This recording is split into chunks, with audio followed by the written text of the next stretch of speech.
Hello, everybody. Welcome to June, where it's action, adventure, and the high seas, or high sands of. Well, because we did the Mummy. Probably I think it was last year. Now we're doing its sequel Mhm. because we're doing it's because June is action and adventure.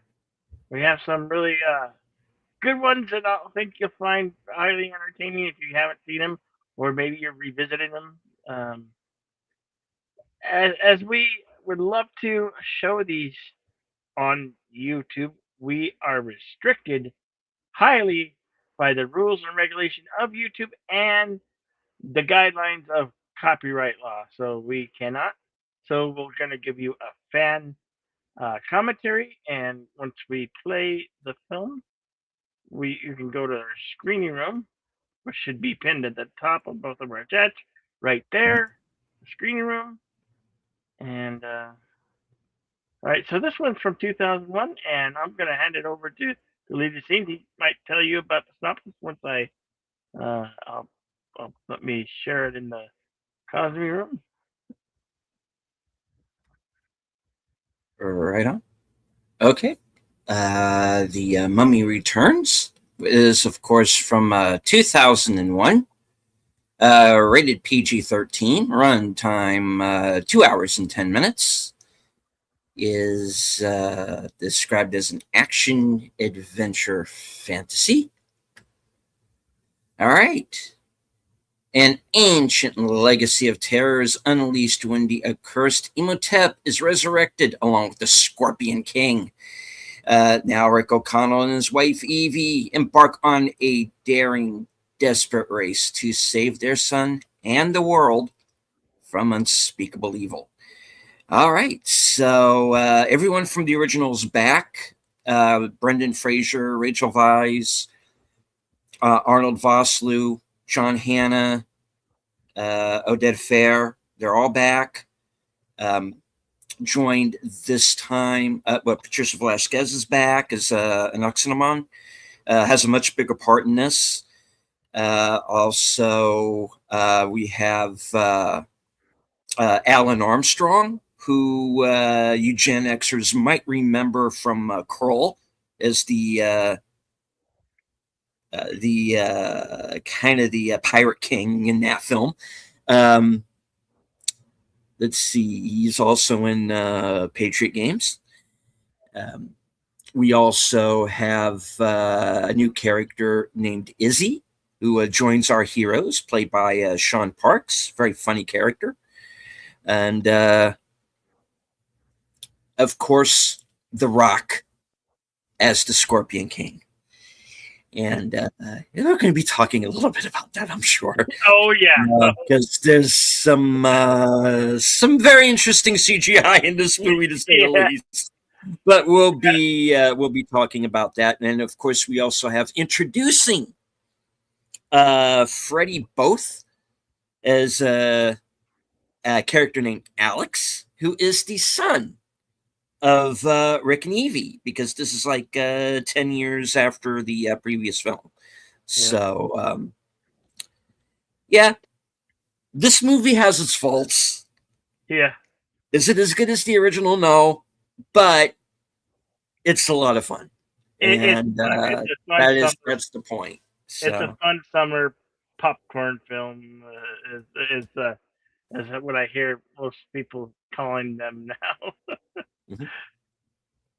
But it's fun, and we hope you enjoy it and watch along with us if you can. All right, head over to the screening room. I'm gonna get a 5 second countdown, and I'm gonna hit play. Here we go. Five, four, three, two, and go.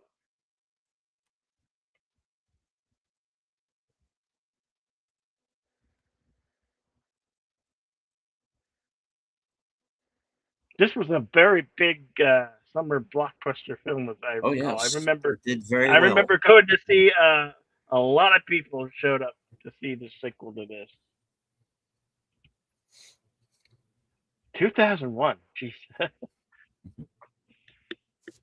It seems long ago, but to us, not really. It seems like it was just a couple of years ago. I swear, anything in the 2000s seems like it wasn't. It was just yesterday or a few weeks ago. That's what it feels like to me, anyway. I don't know about you. Deleted Oh, yeah. Oh, yes, Universal I did. Pictures Got logo. Universal Yeah, Pictures, indeed. Yes.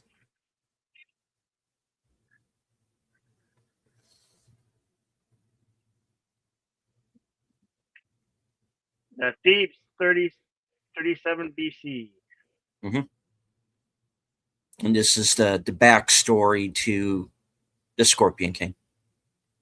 which had its own franchise and Hmm. multiple spin-off direct-to-video films for the most part. The first one that had The Rock in it actually had it in it. Did pretty good and had an awesome soundtrack.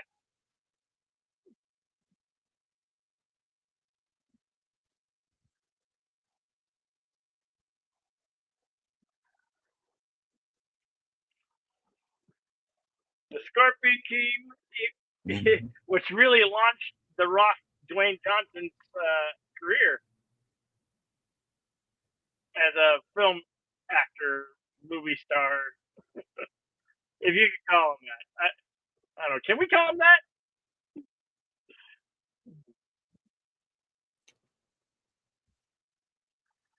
Then certainly, they were kind of looking at him to be sort of the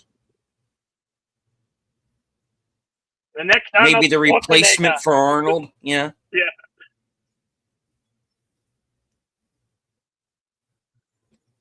because of course this was during the time where Arnold was governor of California, and he right. had been, he had his health issues, and people weren't looking at Arnold as being invincible anymore. And I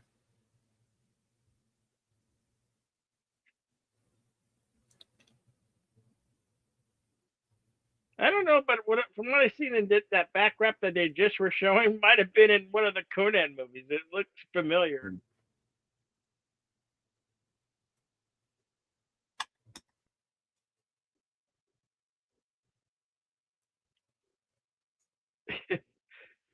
Interesting fact about the Rock, Dwayne Johnson. He is literally my age and close to Steven deleted scenes' age. His birthday is he was born in '72, and his birthday is in February, I believe. So he's a few months older than me, but same age.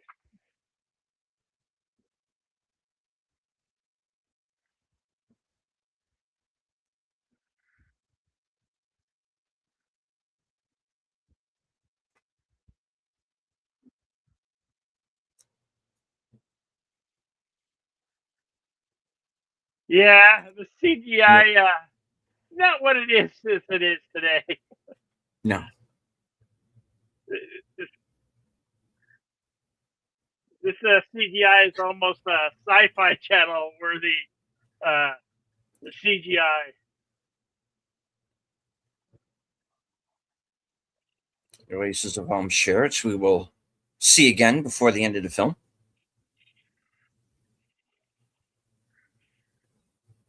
And of course, when you do see the Scorpion King film, what the Scorpion King is doing here is exactly what Michael Clark Duncan's character warns him not to do.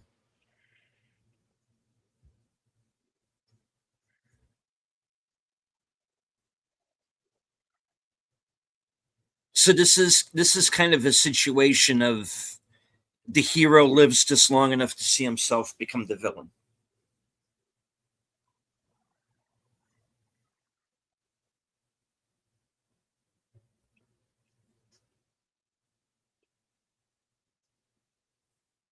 Egypt, 1933.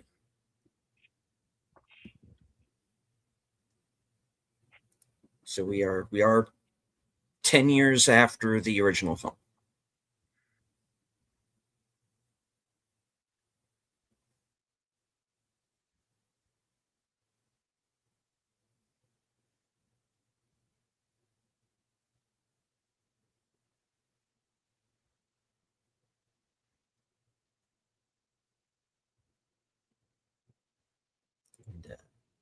Our first time in this film seeing our hero, Rick O'Connell, of course, played by Brendan Fraser.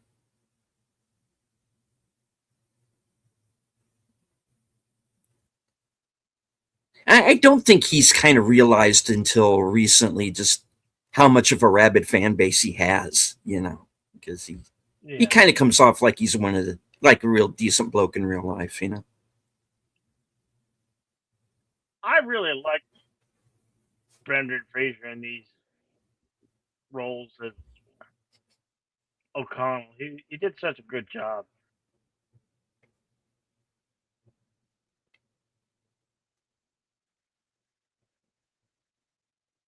Hello to FKHC 2005. We didn't say so earlier. And hold on to that thought. Um, yeah.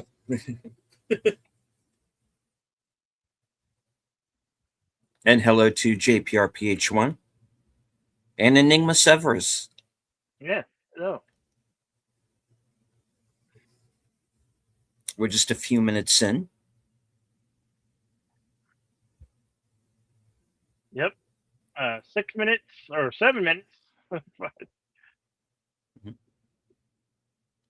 And we are, of course, this infamous tattoo that's on his wrist that we it was there in the original film and kind of was never really kind of mentioned what the backstory for that was, and we kind of get an answer to that in this film. Just build a better mousetrap. Okay, that's exactly what he's going to go and do.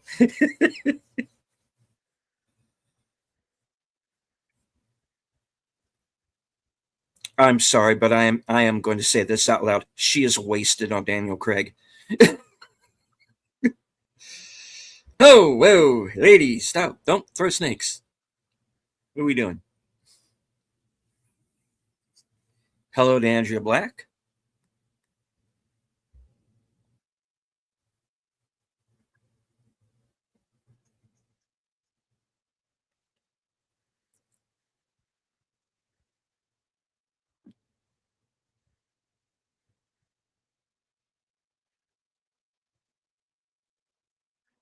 Mm, you're afraid of breaking the damn thing.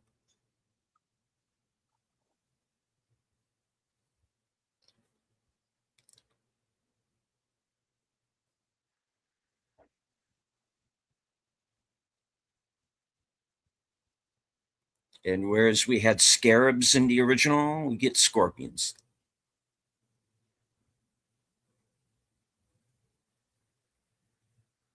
Like he's like happily stepping on him. Mhm.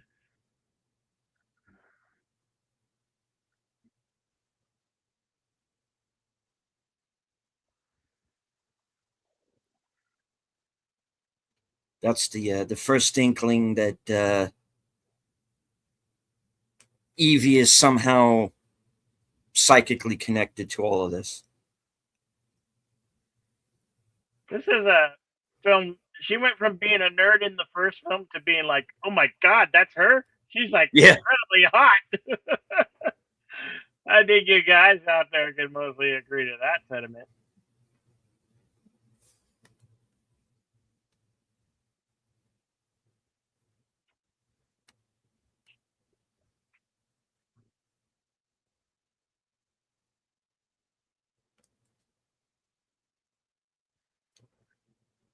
and here come our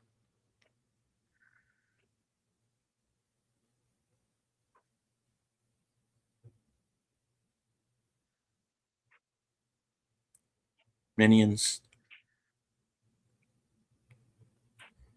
The fact that one of these guys is not Andy Serkis surprises me Right. because he was around then. He could have been.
Hello to Faithful Blue Ranch channel member, the Bird Woman of YouTube.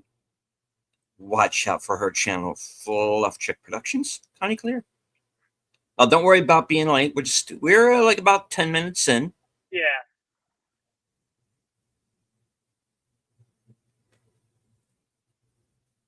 Where her memories of her past life come into play in her new life.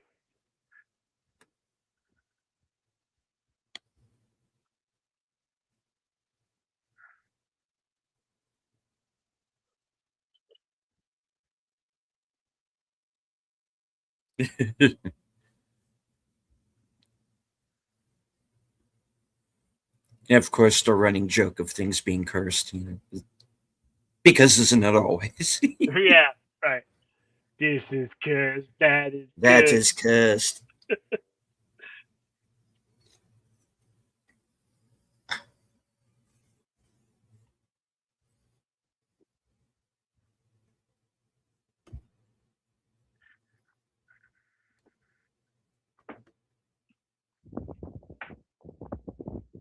I thought he was supposed to be pure energy. Dun, dun, dun, dun, dun, pure energy. Dun, dun, dun, dun, dun, dun. Sorry. No worries. No 80s dance music allowed. Okay, sorry. Yeah.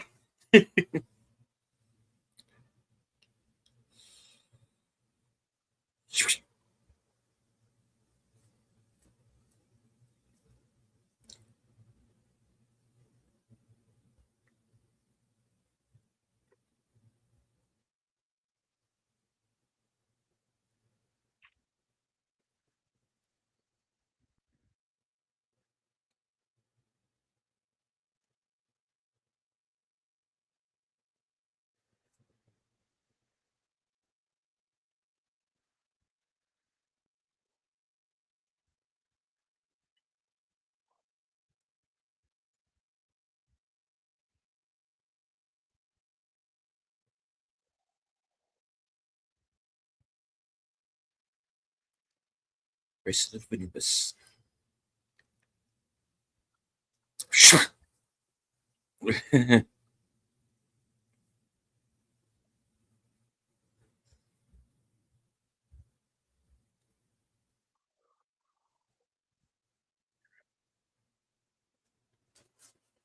Whoops. Yeah.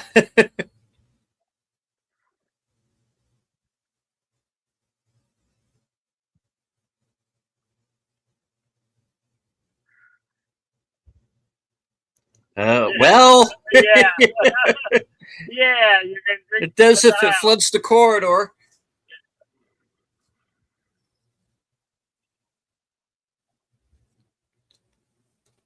Come on, Evie, you should know better.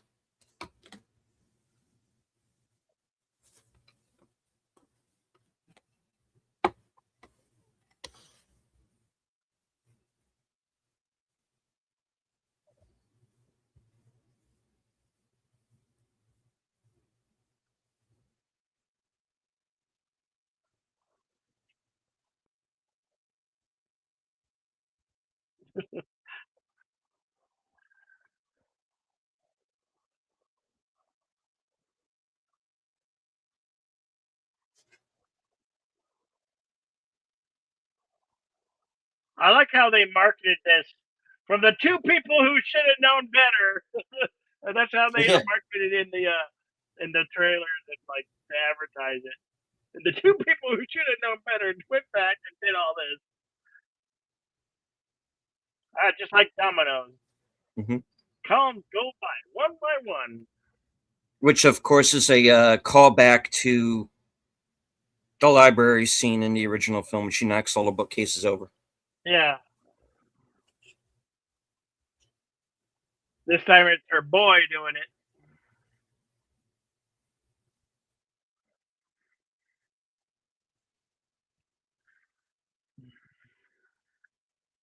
This is kind of, and this scene here is a kind of a nod to Indiana Jones and the Raiders of the Lost Ark Oh yeah. when they're in the Well of Souls, and he uses the statue of Anubis to Yeah. get into the next chamber. I love the And kid that here. Mom, Dad, I can explain everything. He thinks that he did it.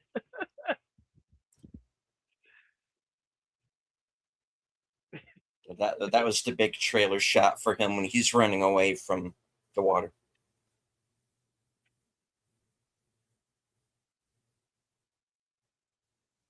We're back at Hamanoptera, where of course we were in the first movie, and we see that another excavation has begun. Book of the Dead. And of course, this was the guy who played Mr. Echo on Lost.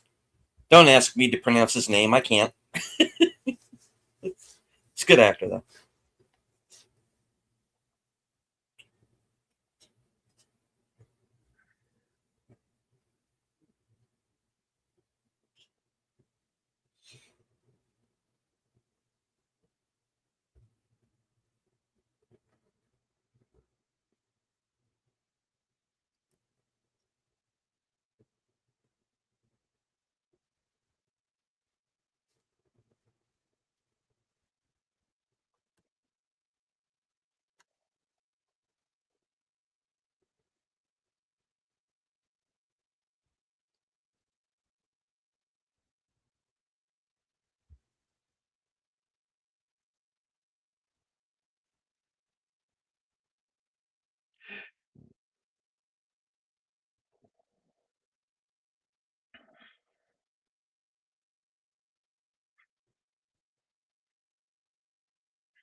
Whoops!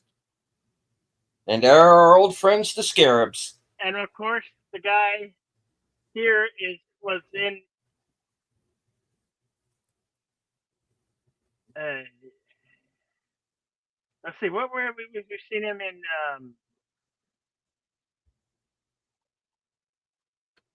Well, he's a very familiar actor. Yeah, Oh, he was in Kroll, he was and in I think Kroll, and he's in. Braveheart. Yeah, he is in Braveheart, yeah, and Patriot Games, yeah.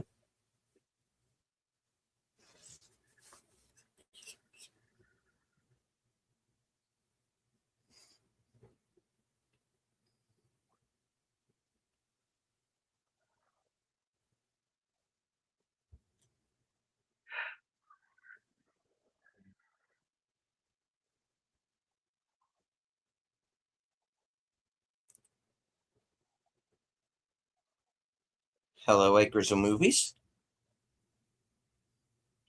So here they just found. They already found. I don't know. They found Emotep encased in that liquid that we saw him dissolve into the last film. It's become a little bit petrified.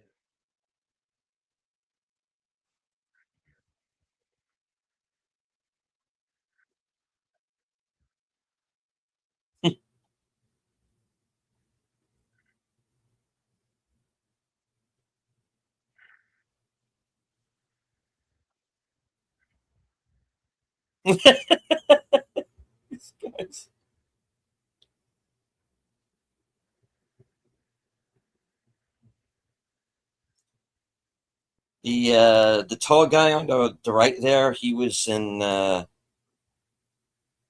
I remember correctly, he was in Van Helsing as well. The Hugh Jackman.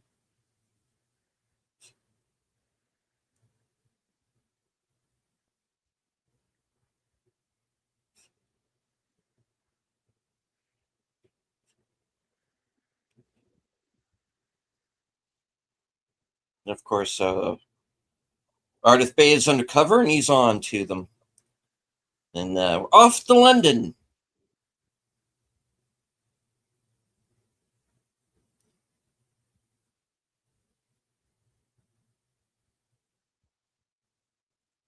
I got to tell you, this episode of Downton Abbey, more action in it than I expected. Yeah.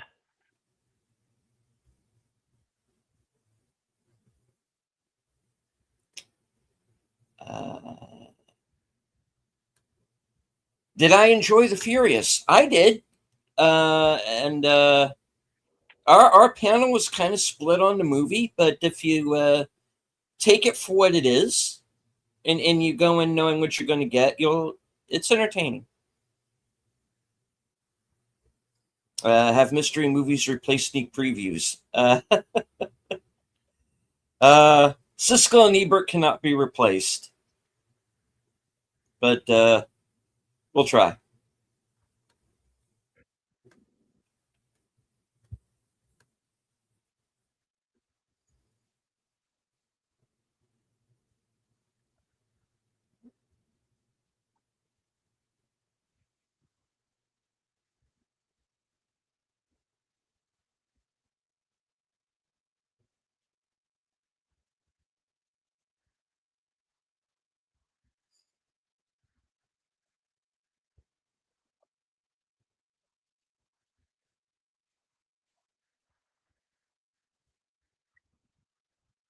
Hmm.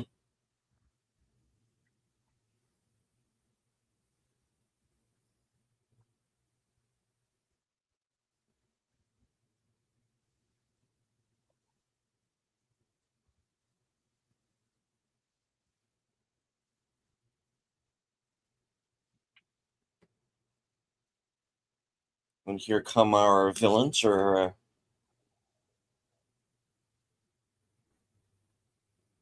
setting up a perimeter around the house.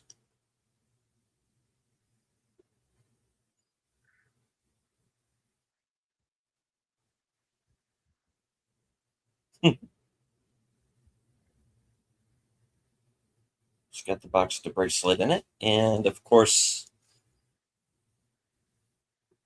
he's managed to open it all right.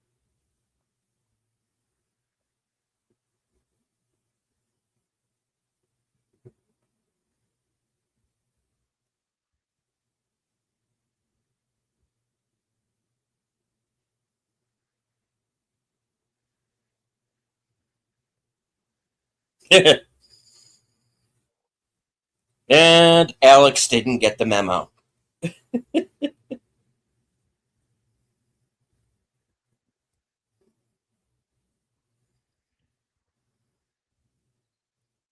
Clink.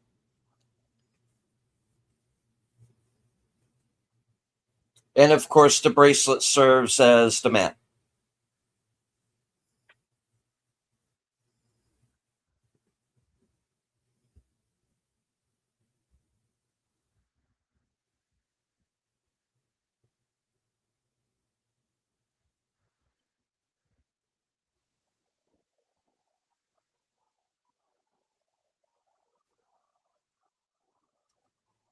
Yeah, I agree, Andrea. The kid is good in this. I just, sadly, I don't remember seeing him in anything else.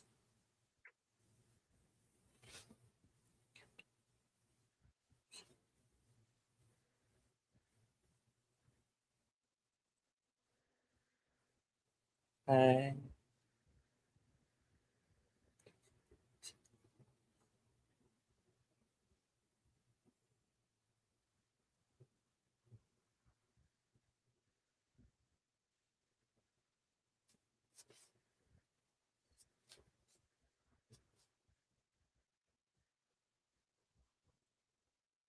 Those knickers are not mine.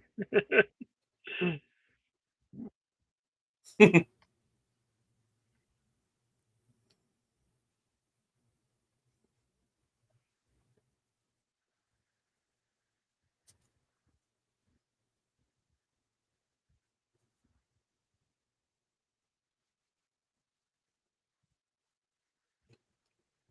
the year of the scorpion. Nah, it's not the same thing.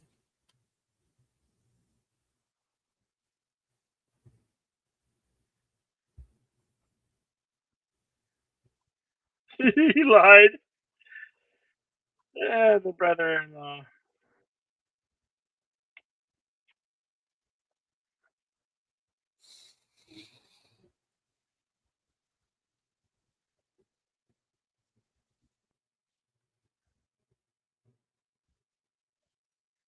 Of course, 10 years, Jonathan hasn't changed.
Good reflexes. And the guy who ducked the knife there, follow him through the movie and see where he ends up.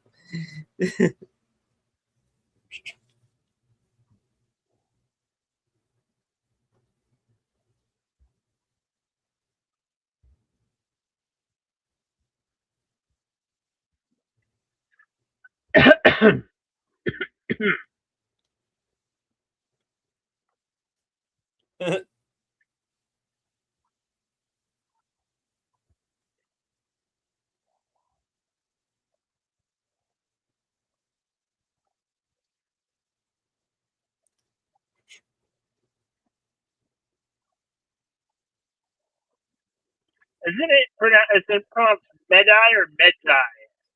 But try.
Way to scare a kid. Lighten up, Hugh. Big trouble. Hugh, get in the car.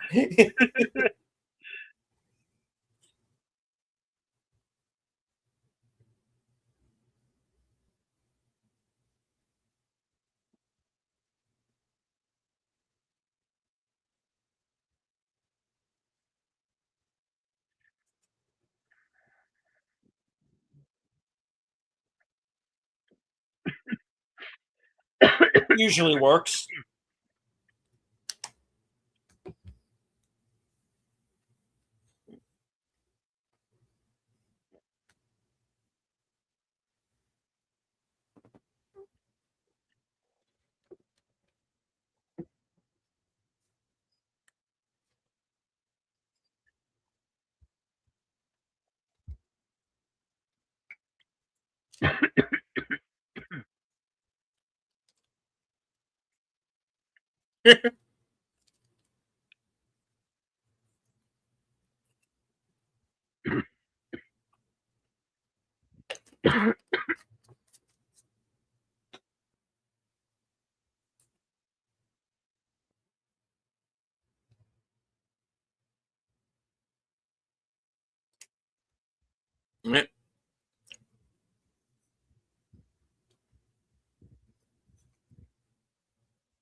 I'm a stranger traveling from the west. I seek.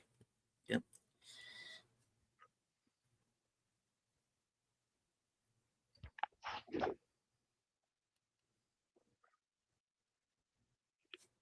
A Magi. Okay. It is Magi. Mm-hmm. And of course, this it explains why he keeps going into the desert and he keeps surviving because he's a magi. He's one of them. He's like Ardith by birth.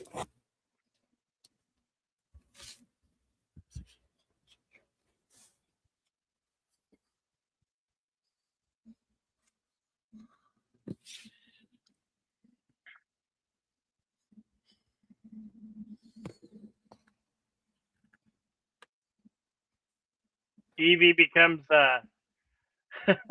a living offering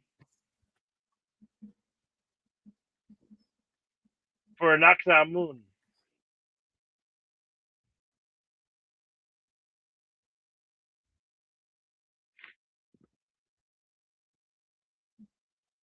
Which of course was the plan to begin with.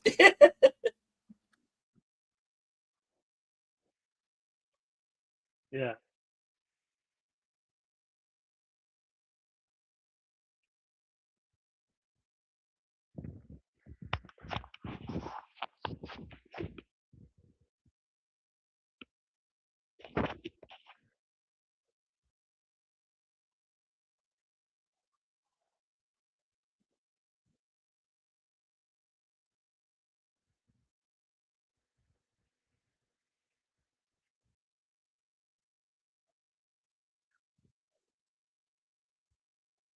The mummies are coming back to life.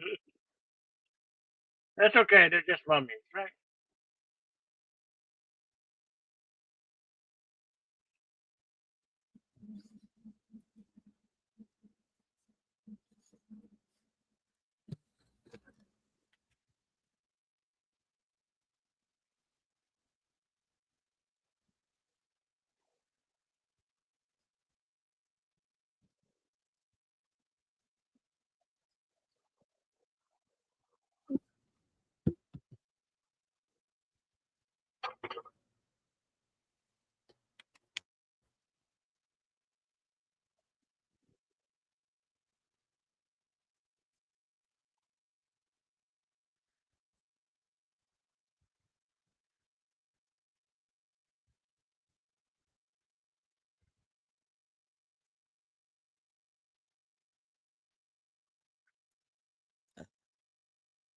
And of course, mirroring the shot from the original film.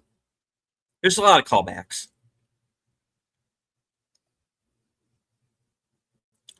Uh, Question in the chat: does every Monday have a mystery movie? No.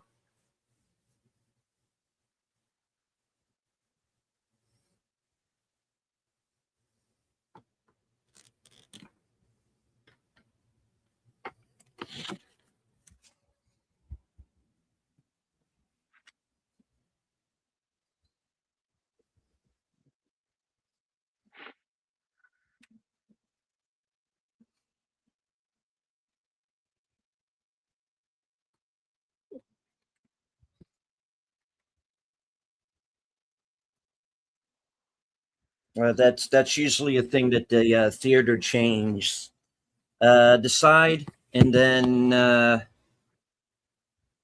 when they let everybody know on their website when they're going to have one, that's when we plan them out.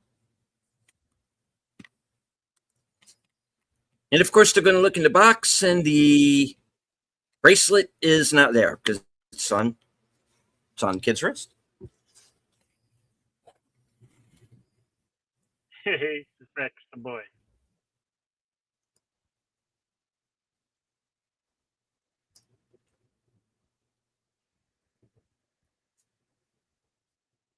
This is what they're talking about will come into play towards the end of the film, and you'll Mm-hmm. see find out exactly what.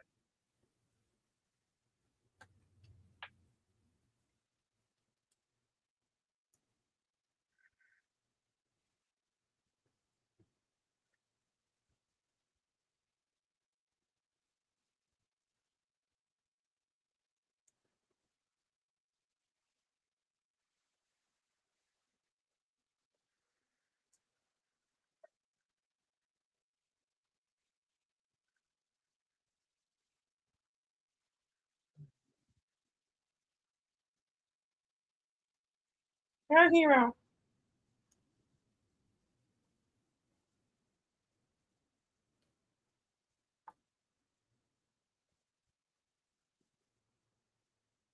Yeah.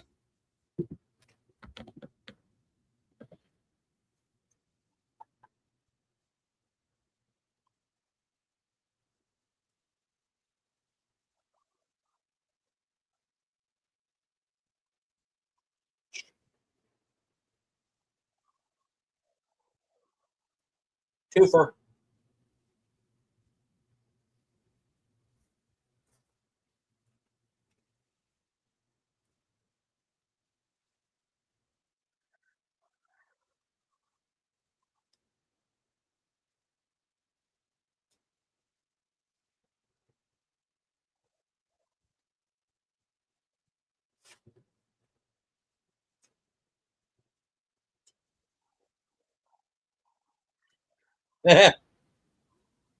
It's Tim again.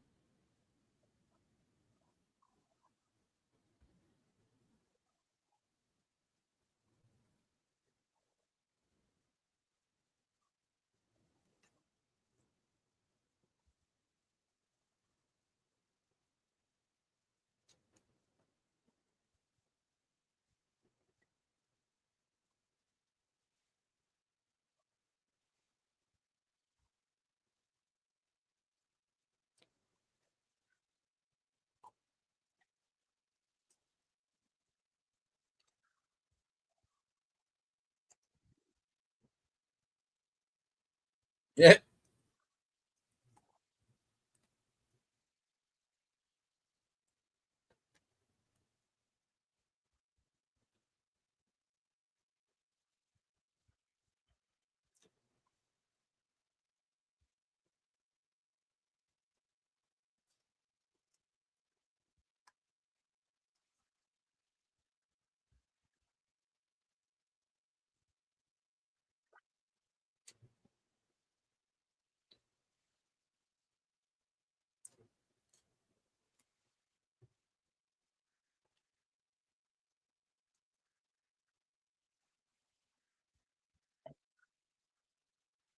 This is idea.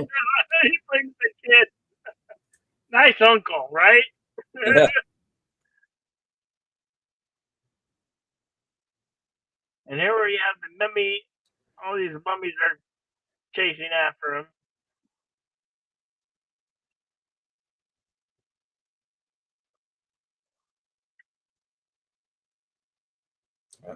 Hate movies. Just like old times. Now this is much different from the first one.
Hmm.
Yeah. Yeah.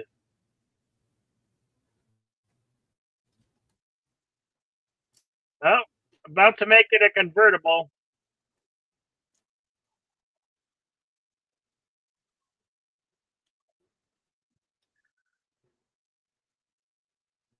The mummy's just hanging there.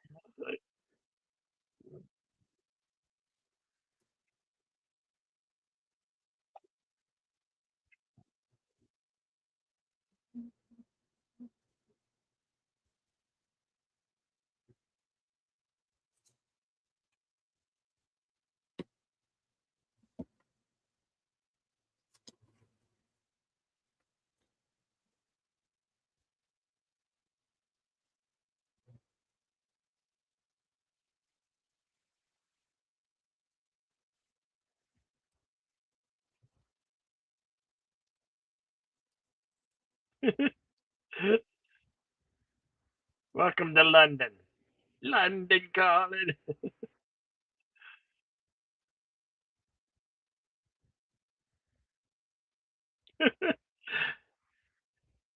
Hey boy, it's like, get out of room.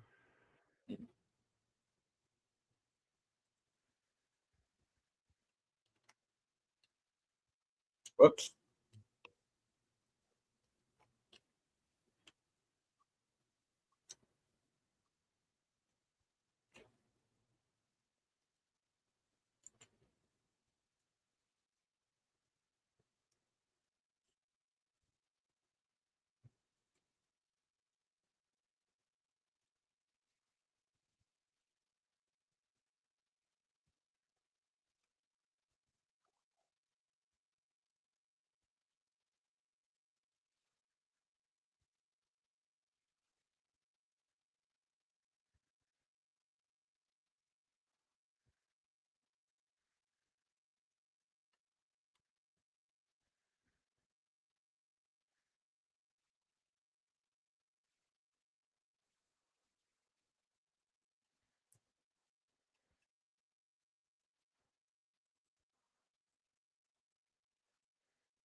And we have our first flashback scene to the old times.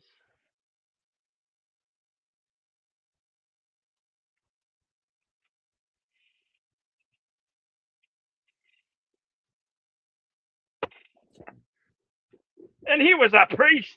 He wasn't very Yeah. religious.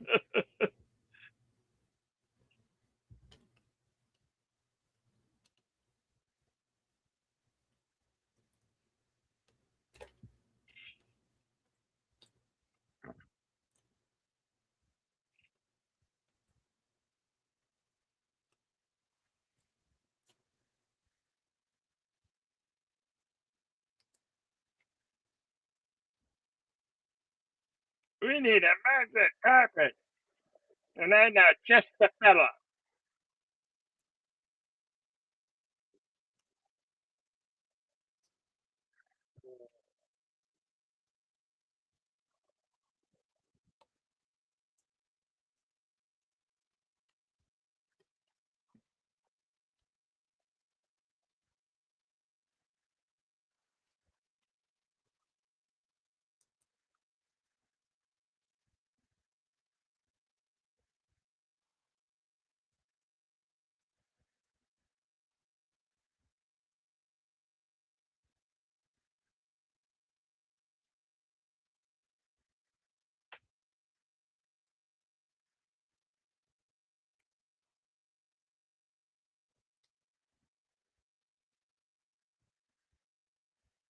Guys, um, how many times do we have to say it?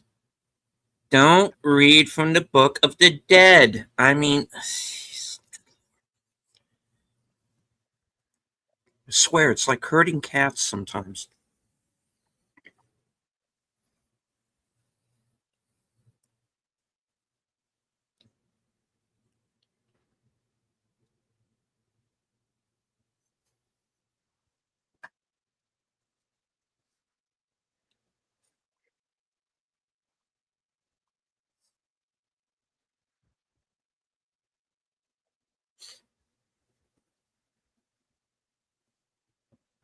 This is But this cursed. This is cursed.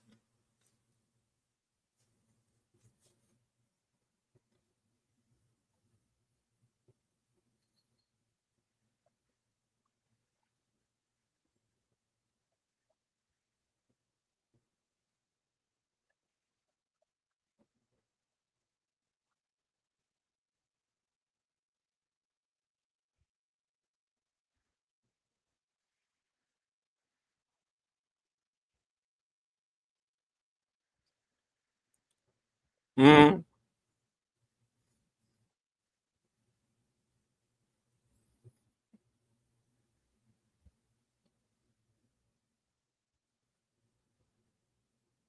We now return to Kingdom of Heaven, already in progress.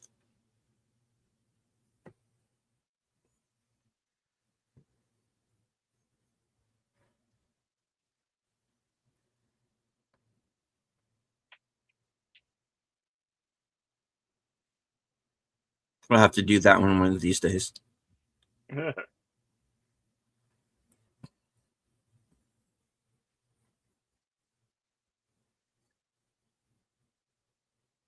These are not the droids you're looking for.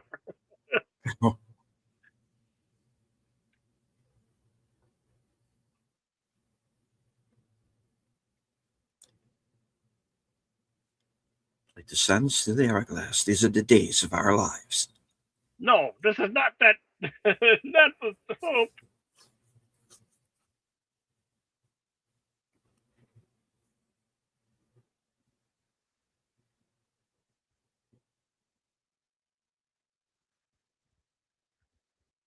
Right, I missed.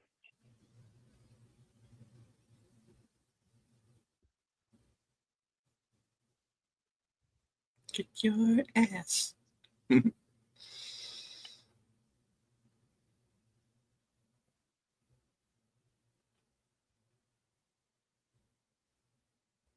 kicked your ass the first time. He's gonna kick your ass again.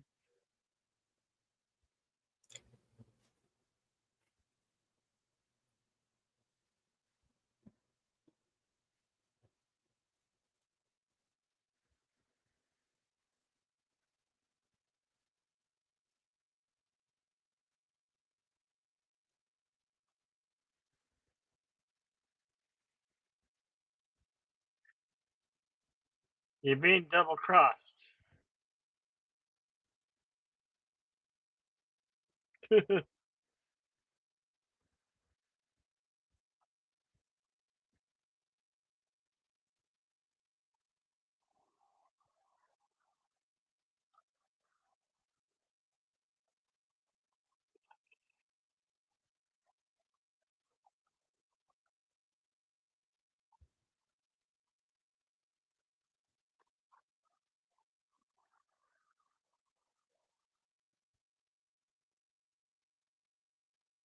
Too late. You're a mess. You're front.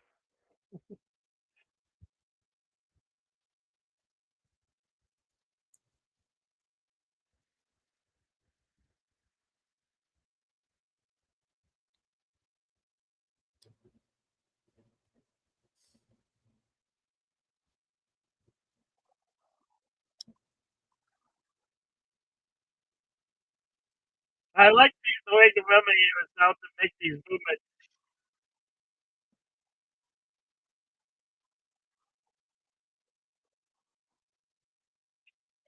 With each one he sucks, the more flesh returns.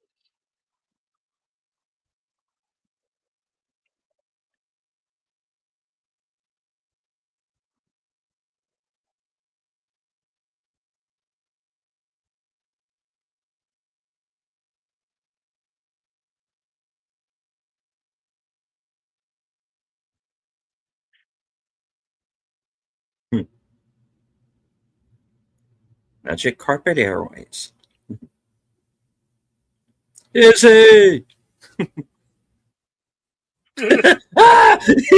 Not you again.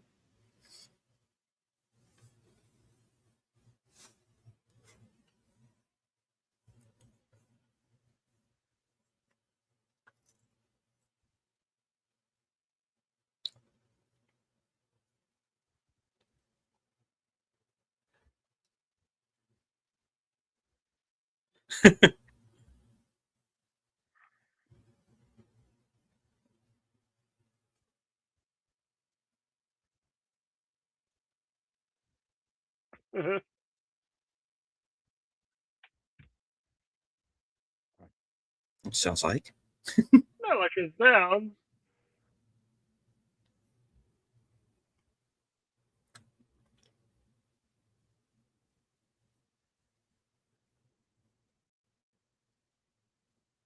Timestamp 57 minutes, 43 seconds.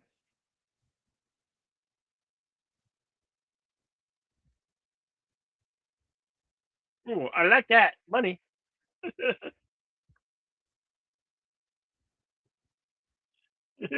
He puts it in his pocket anyway. I've never turned down a cat.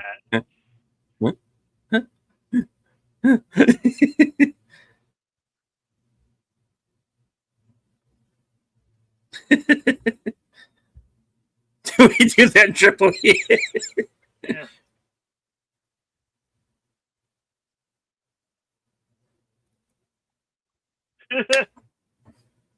We need both eyes. All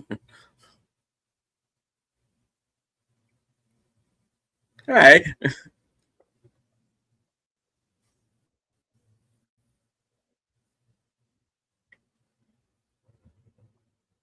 I'm gonna get shot.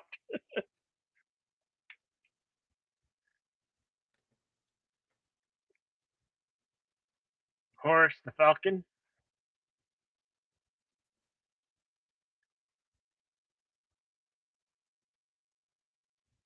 He gets a Peregrine Falcon.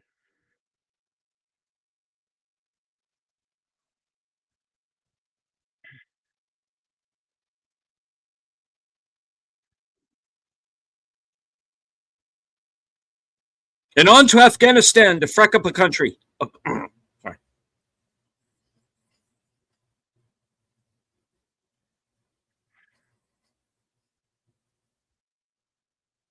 Yes.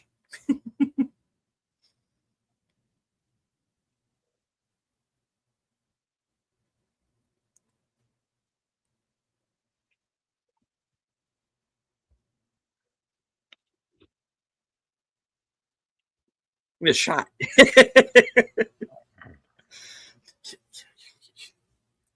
With the fastest hunk of junk in the Egyptian valley.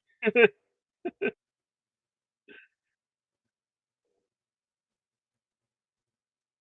Well, call that yeah. high adventure.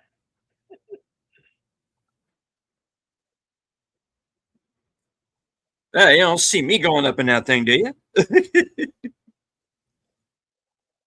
There is something very around the world in 80 days about it, though, that I do like. So, fair enough.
That's mine.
I like how he knows this guy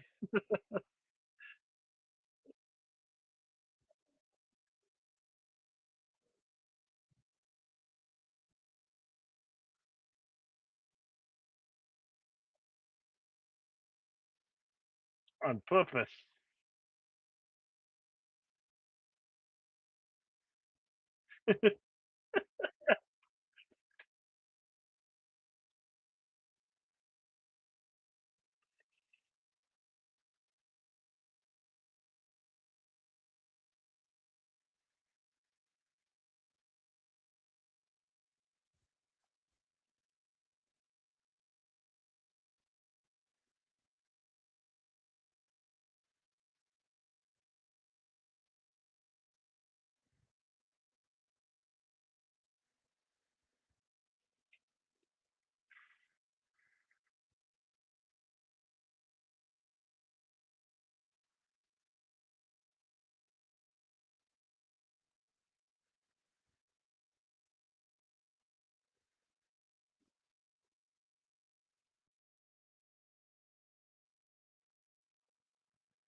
And hello to the Horror King. Hello, working. Welcome. Alex is being shown the rest of the way of the journey.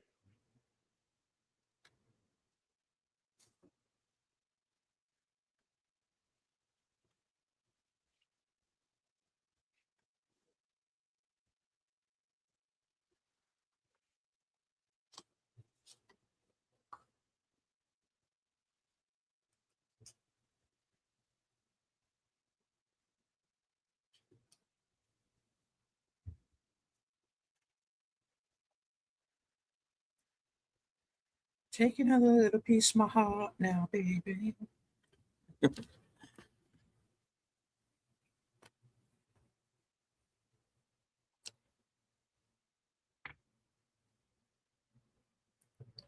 Yes, I did. Horror King. Yeah.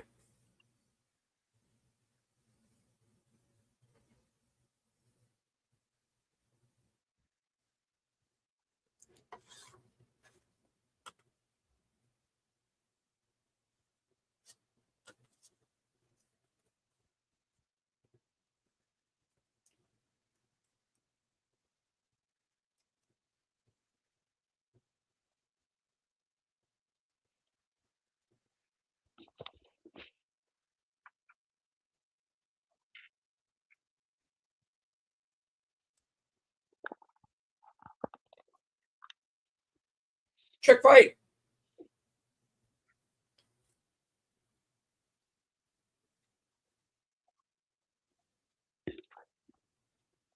That's one thing I couldn't wrap my head around is that this thing they're supposed to be Egyptians and they're using something, but I'm pretty sure it didn't come from Egypt. The Kais that they're fighting with. Impressive choreographed fight there.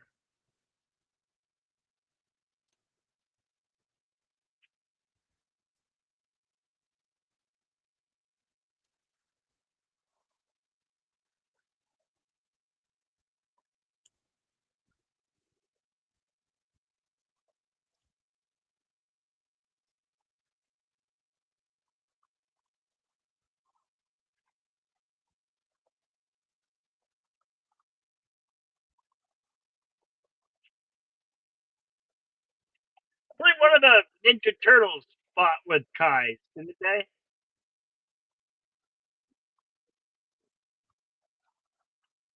Mhm.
Of course, brought back to Pharaoh from the original film.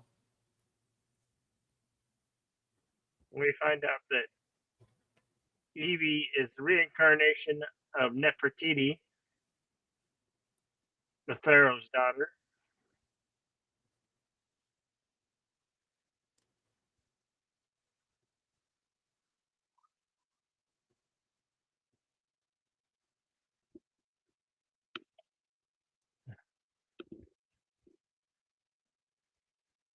Much blood between those two. Oh, yeah. Uh, Well, of course, now we get the murder of the pharaoh, but this time from Nefertari's point of view.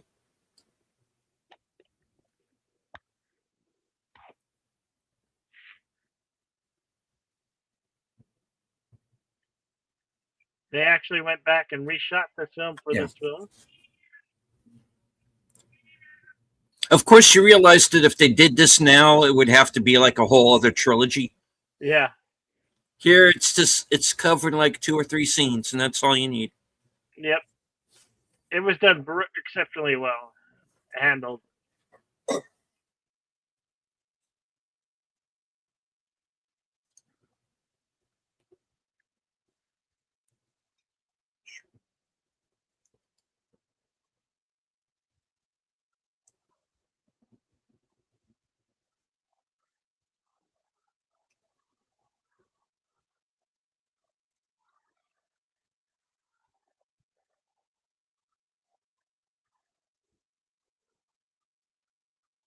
Talk about falling for a girl.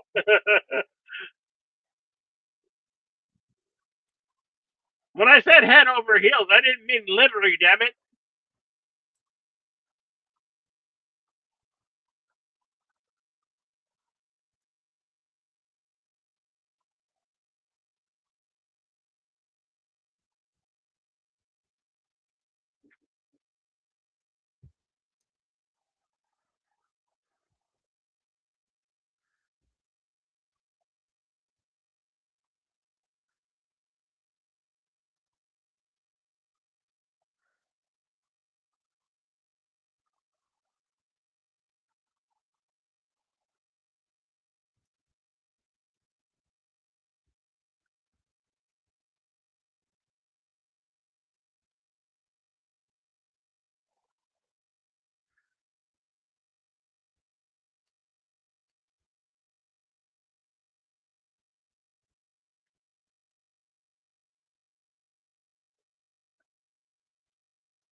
Yep.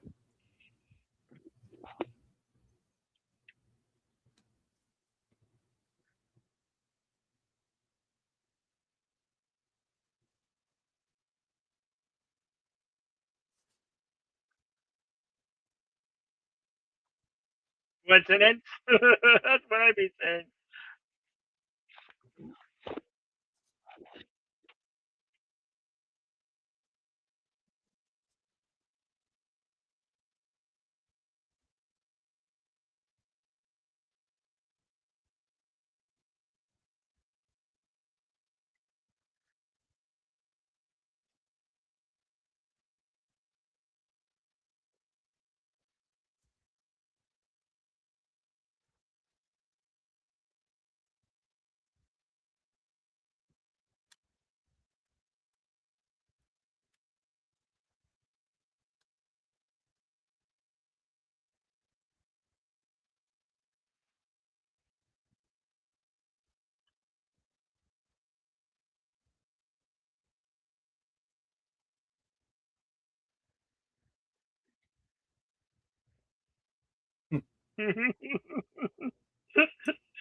He does not like that kid right now. He's had enough to hear with that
kid. Bring me everyone.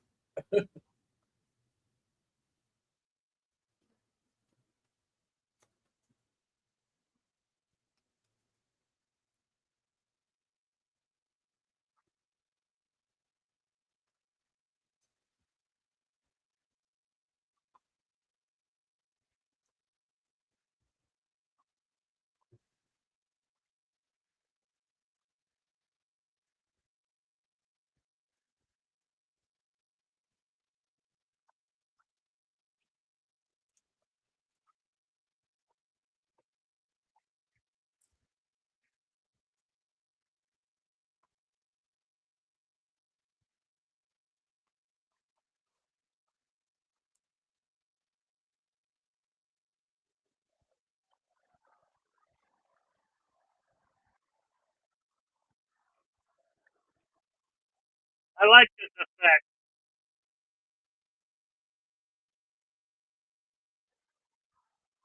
Oh, you did it with sand. Why not water?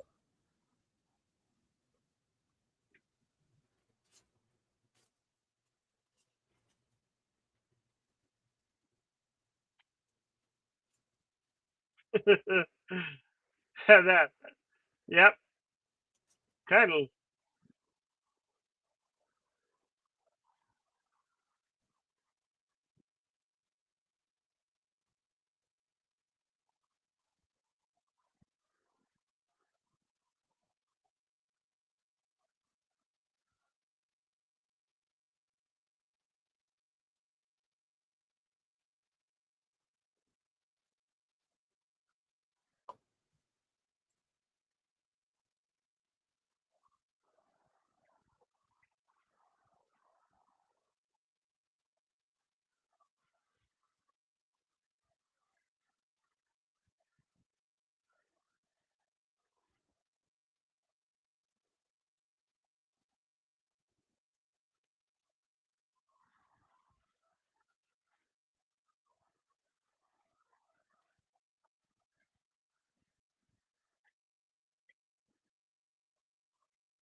Of course, the MTV Awards parodied this scene.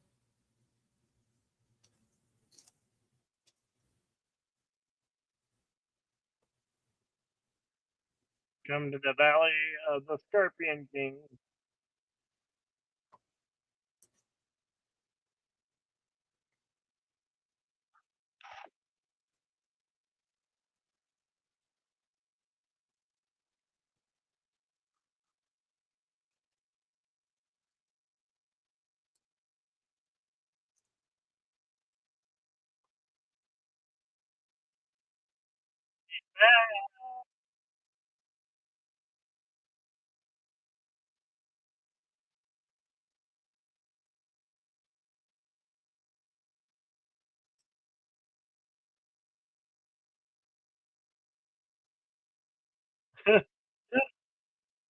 We're out of hot air. That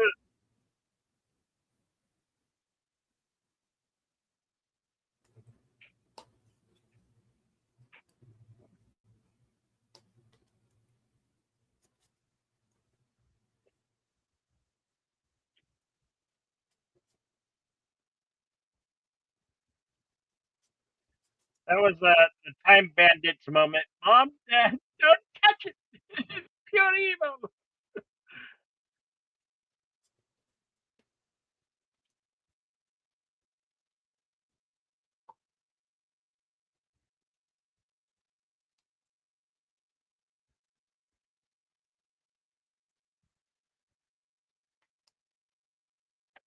evil.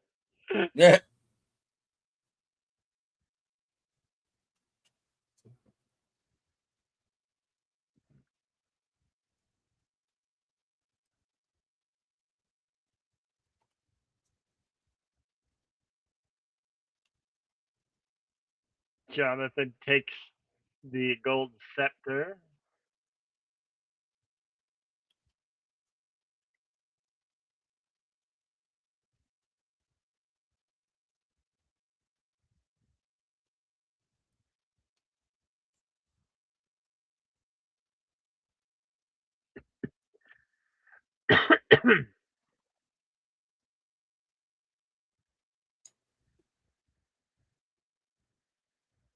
They shot his bird. How dare they?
What was that? That was the sound of Netflix executives saying, but it didn't happen that way.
Carnahans are packing.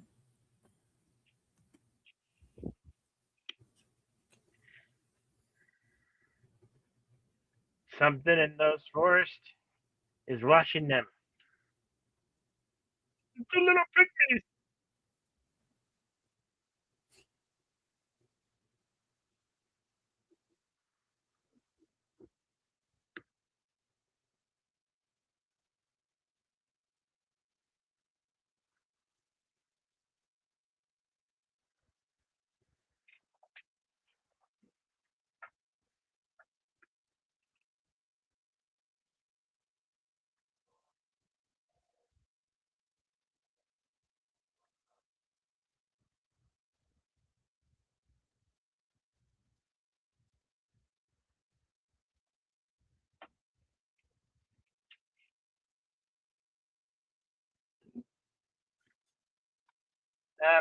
Something's happening.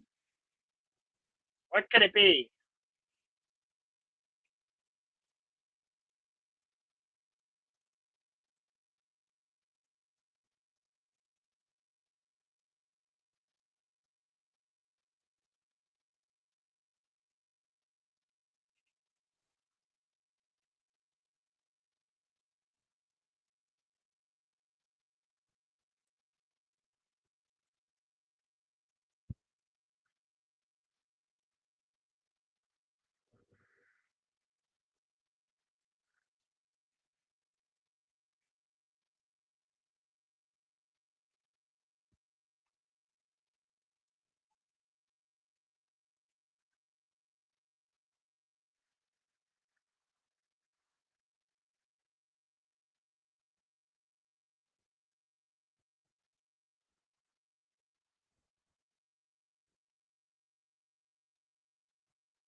Remember that scene in Jurassic Park where they're walking through the tall grass? It's kind of like that, with a Yeah. little different twist.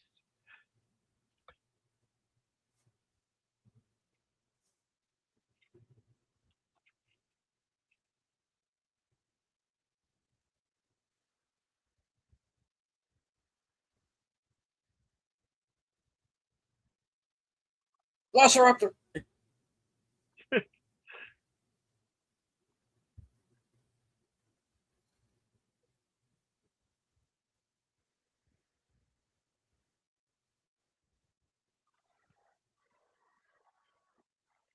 Those little guys are vicious little pud knockers, aren't they?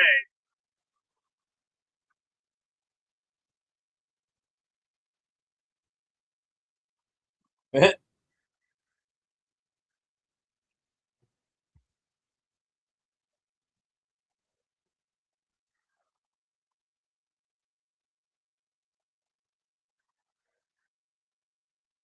yeah, these little put knockers, they love to launch air darts at you.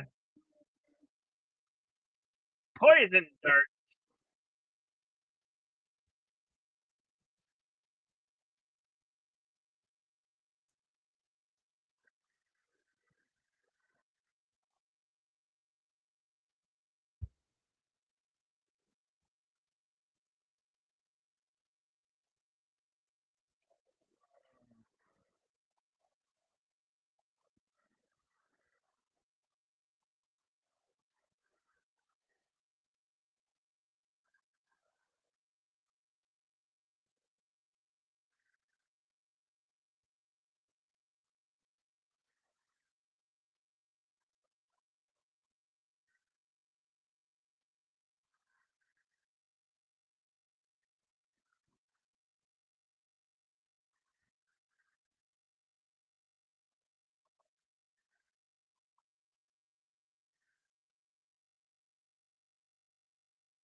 Think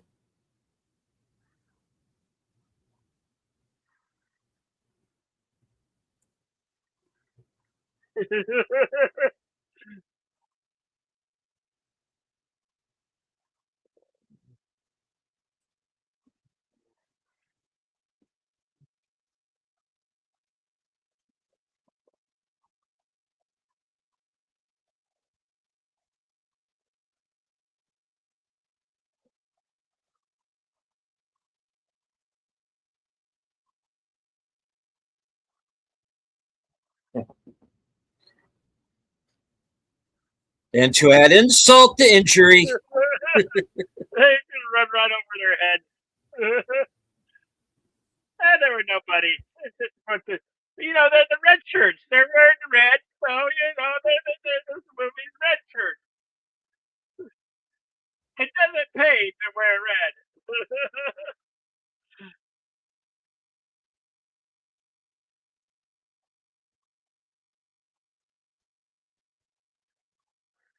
You killed my bird.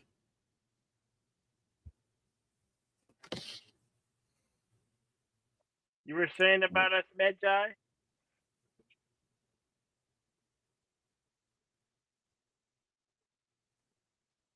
Seven Up.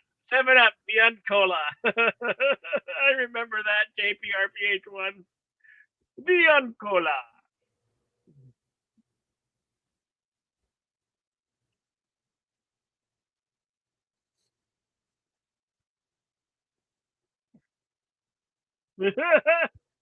Like in hell, chance they're gonna even do that. Nah. They're dead anyway. Yeah. Those little guys are vicious.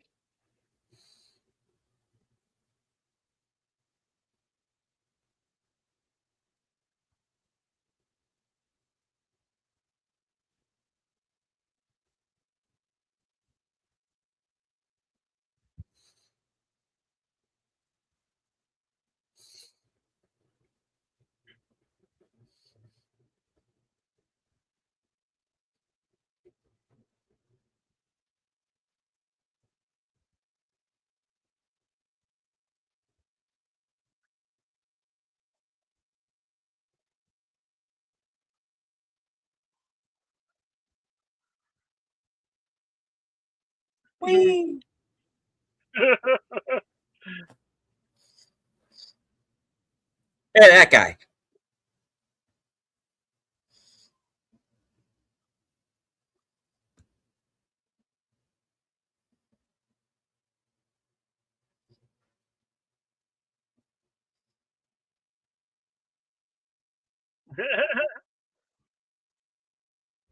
This way.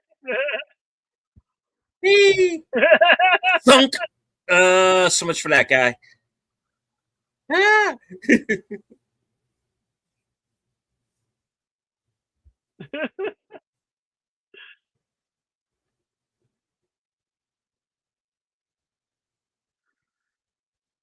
Here we have Easter egg. This tree scene is a nod to King Kong.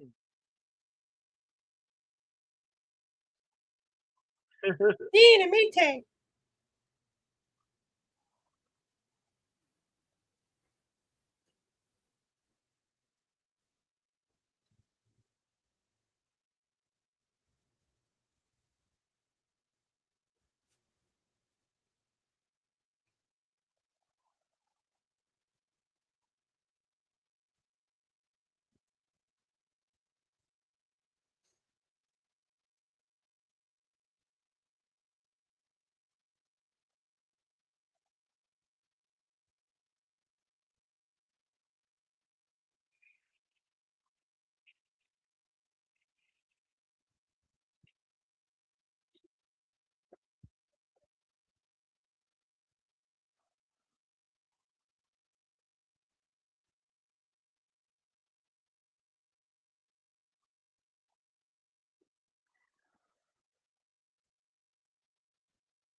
You do it really good.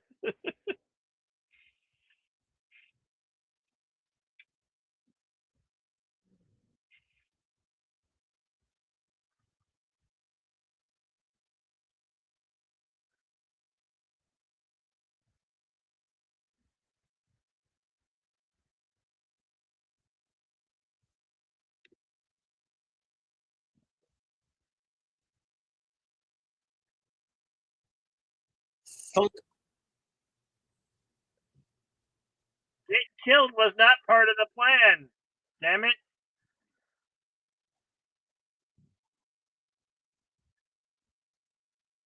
Damn you, Anaxamon.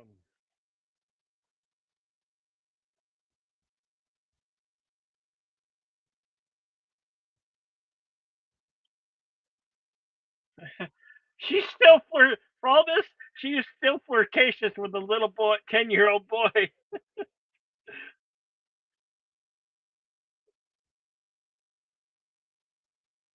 You got a reason to hate her now. You killed your mama.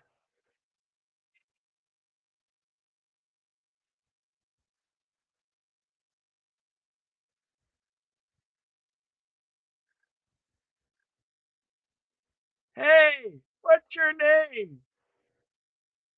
What's your name? Ezekiel.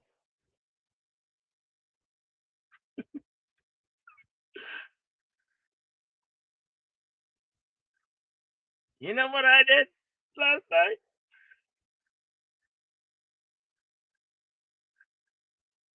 You better not talk about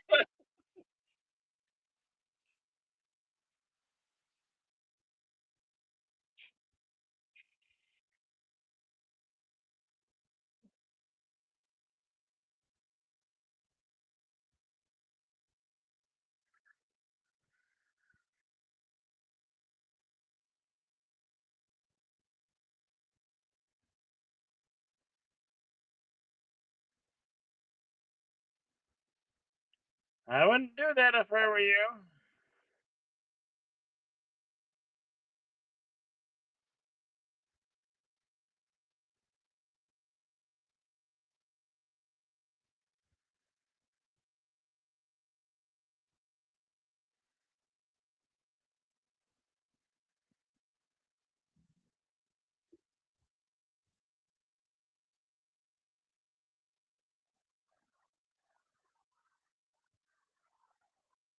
You never walk across the seal. Indiana Jones taught you that. Come on.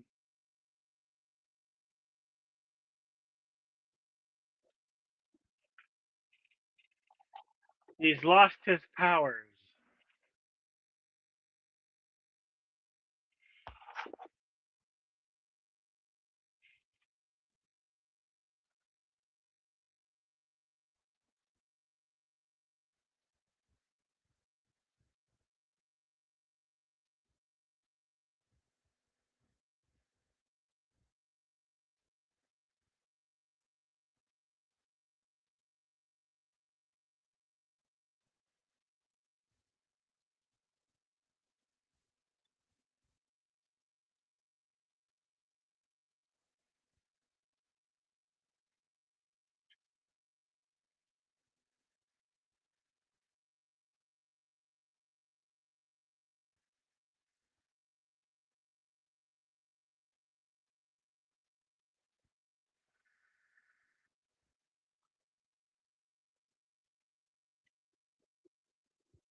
I like this. It shows like a bunch of scorpions, and then they just seem to disappear. It's the arrival of the Nobis army.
Wow, that was a booby trap.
O'Connell's here to kick some able to.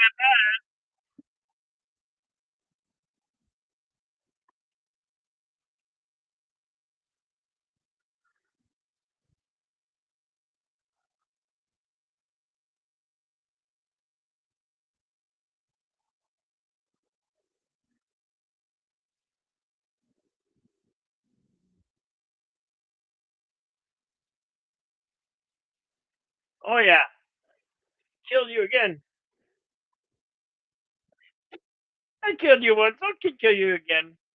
Hmm.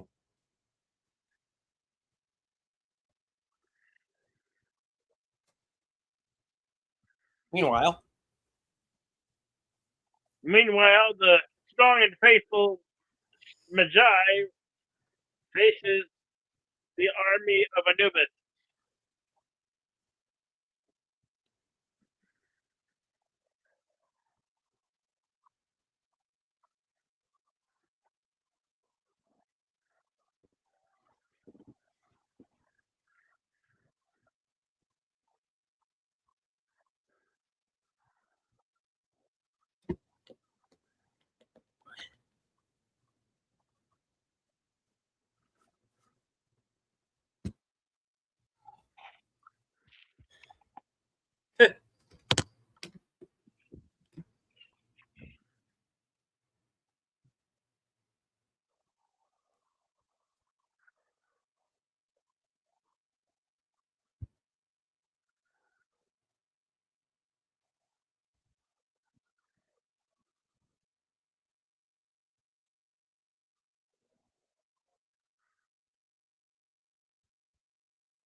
I really like they did a very good job at choreographing these fight scenes.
Rematch.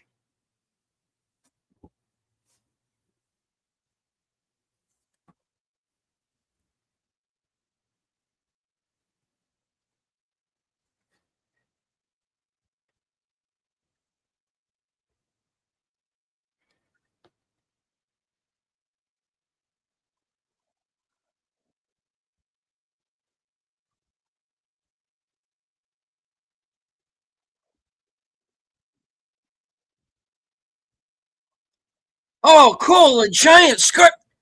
Oh, Huh, oh, here's the bad CGI. oh.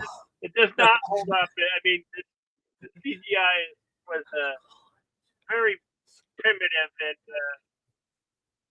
worthy of Sci-Fi Channel. Not a feature film, but And Corridor Crew was born.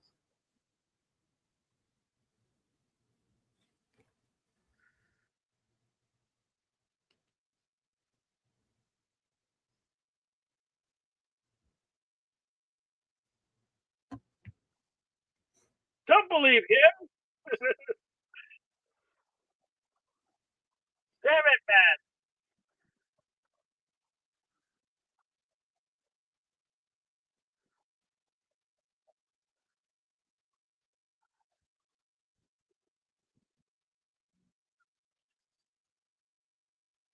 Round two, Nefertiti and Naxa Amun.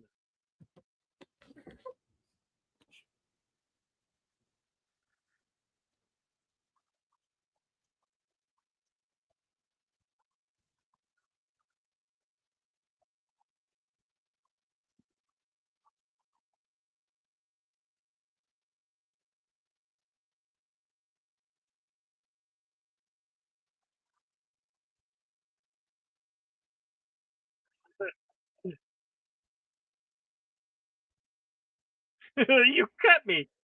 Yeah, she'll cut more of you.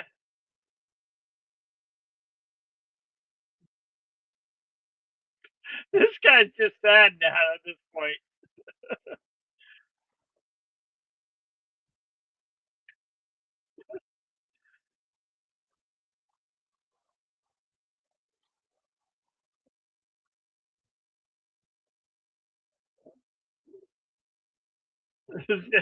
Why?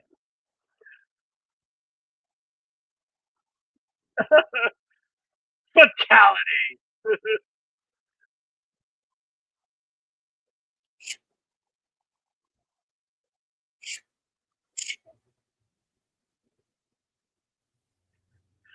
The Magi render victorious, or so we think. Yeah,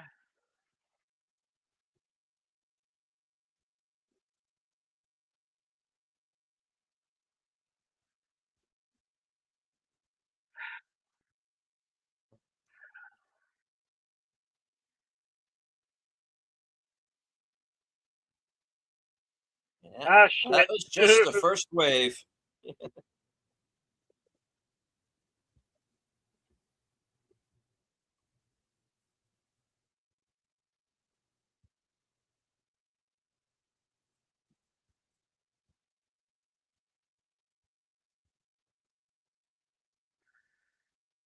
Yep.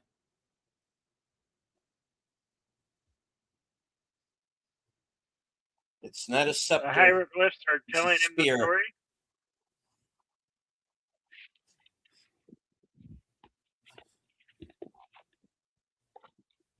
Well, it's kind of hard not to believe when it's put into stone.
What you're gonna do it fast.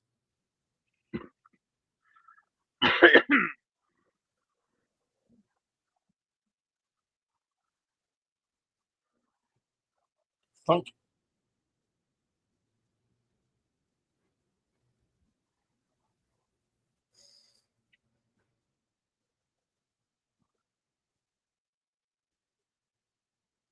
Take your friends with you.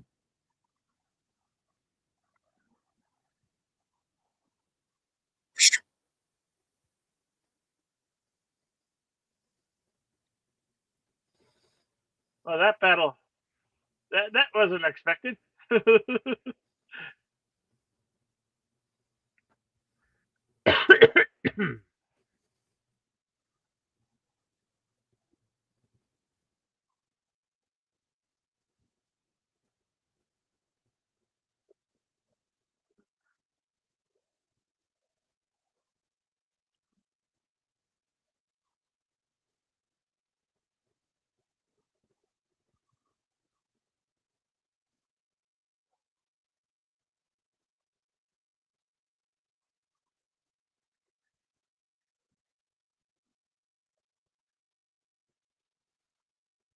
Oh, poopy.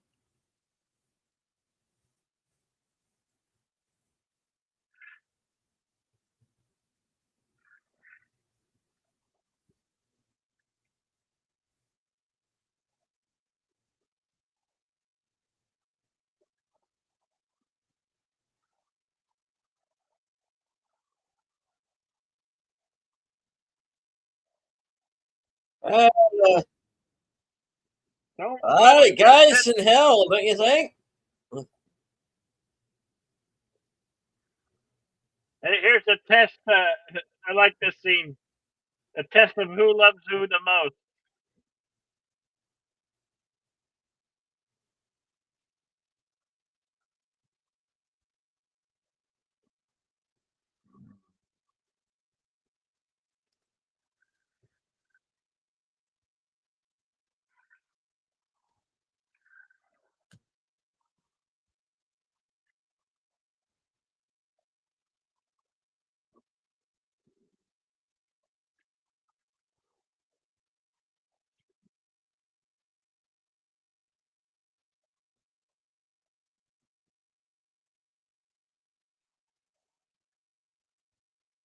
Nope.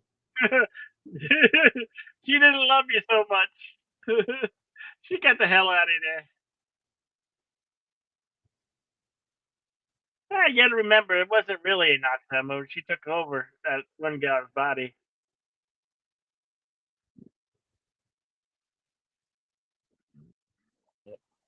And he lets himself go.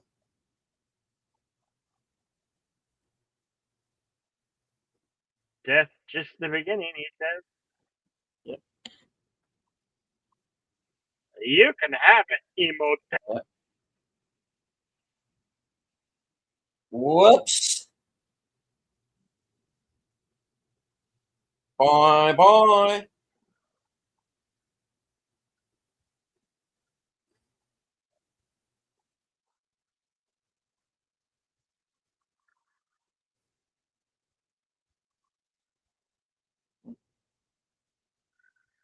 Even taking the pygmies away.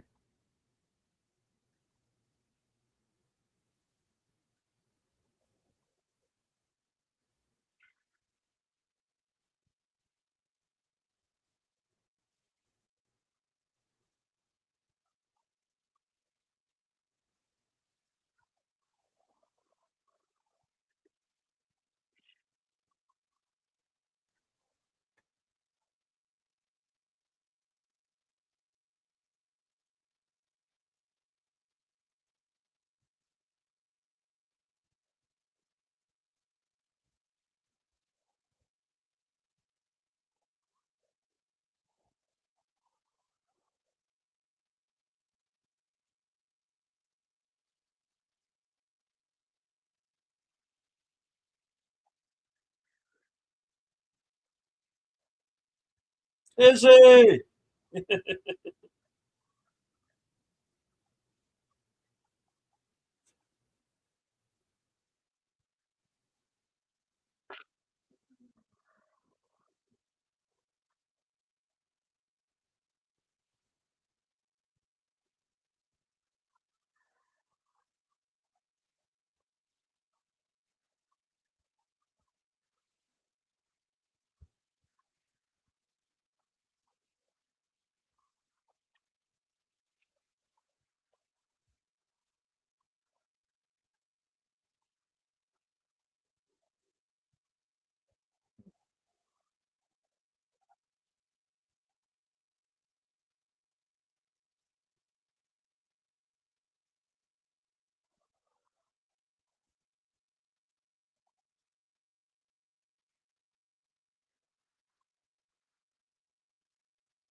And he managed to grab Let's the take a diamond shot. off the top of the pyramid. The one that they were talking about.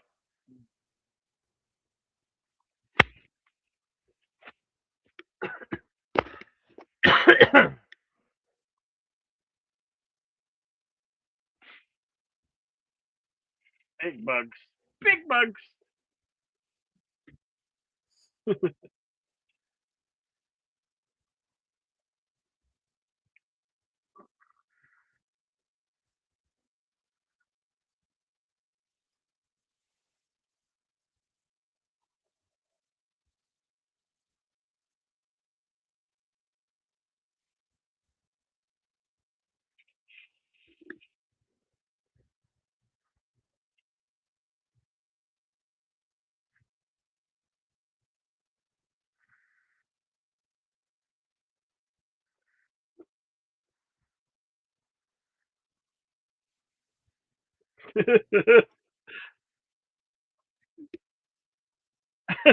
Jonathan, I have no idea what you're talking about. No, no, no.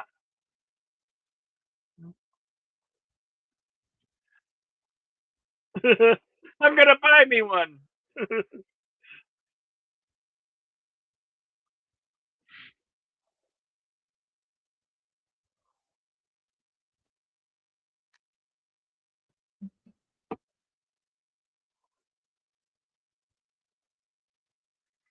It'll be karaoke time here in a minute.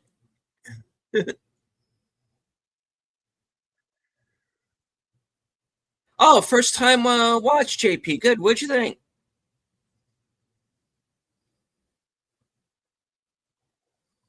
If there's anybody else who's watching the movie for the first time, let us know what you think in the chat.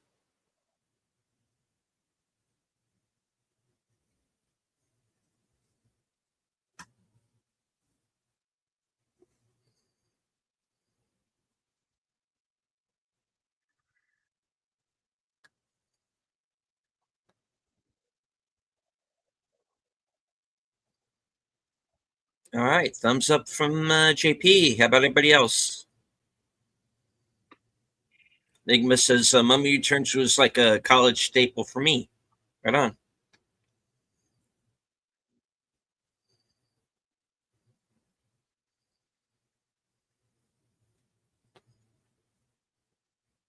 Oh, would you like to consult the scrolls?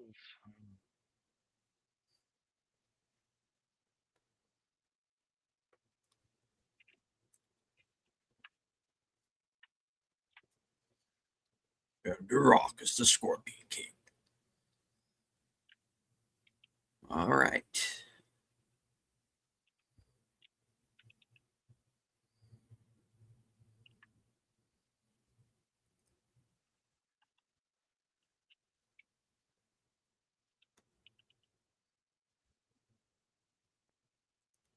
All right. The Mummy Returns was released May 4th, 2001. Estimated budget of 98 million, going on to gross more than 444 million worldwide. So this was a big hit.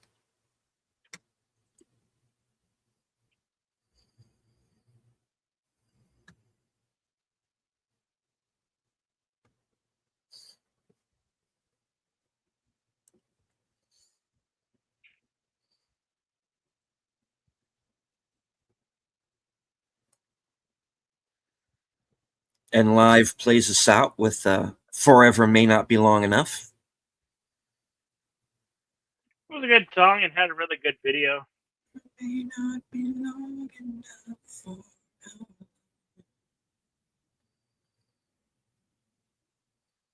no pill, but I'm lost inside your time.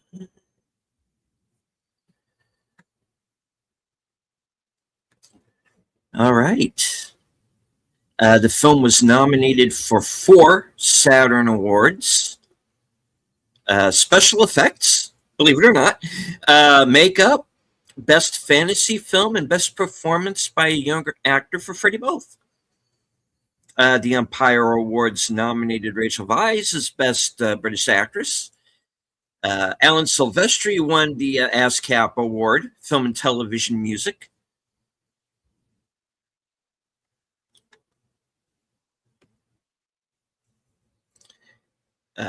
Was nominated Best Title Sequence at the Golden Trailer Awards. Brendan Fraser was nominated for a Kids' Choice Award for Favorite Male Movie Star. Nominated for the Favorite International Movie at the MTV Asia Awards. Was nominated for the Golden Reel Best Sound Editing Award from the Motion Picture Sound Editors USA.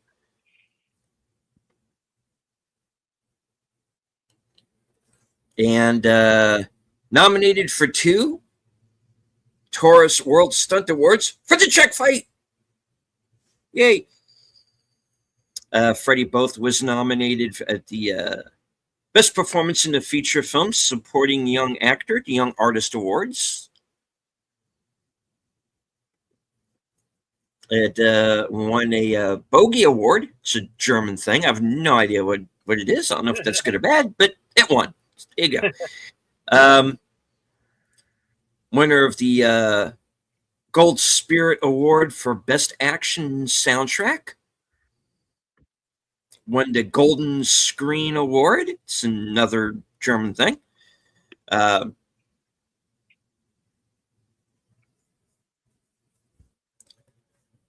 right. 3 Teen Choice Award nominations for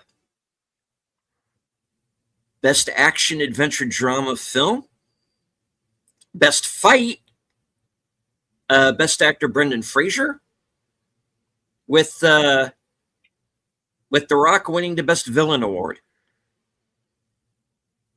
even though he's barely in the movie. And he's technically not the villain for half that time.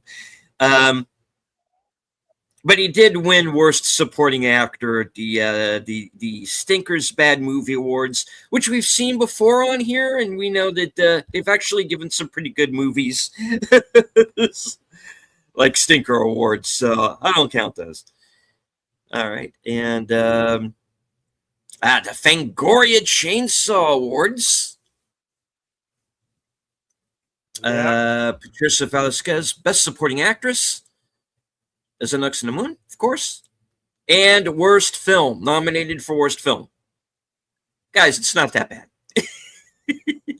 Yeah, it's not that bad. We've seen the CGI dodgy, but it's otherwise fine. You know, I'd rather watch this movie than half of what's out right now. All right. Filming began May 1st, 2000 and ended September 29th, 2000. JP says, and the Golden Spear Award, too. Yeah. All right. Filming locations included the A Stage, Shepperton Studios, Shepperton, Surrey, England, UK, for the Scorpion King's Chess Chamber. Exterior tank backlot, Pinewood Studios, Ivor Heath, Buckinghamshire, England, UK, for the Burial Ground and the Jungle Rocks. Bloomsbury, London, England, the British Museum, Great Russell Street, Bloomsbury. Heath and Reach, Bedfordshire, England, UK, for the Hominopter dig site. Greater London, England, the Mentmore Towers, Mentmore, Buckinghamshire, England. Old Royal Naval College, Greenwich, London, England. Petra Jordan for the Hejaz Railway Scene. Pinewood Studios, as we've mentioned, Shepperton Studios. University College, London, Bloomsbury, London, England, for the British Museum exteriors. And Morocco.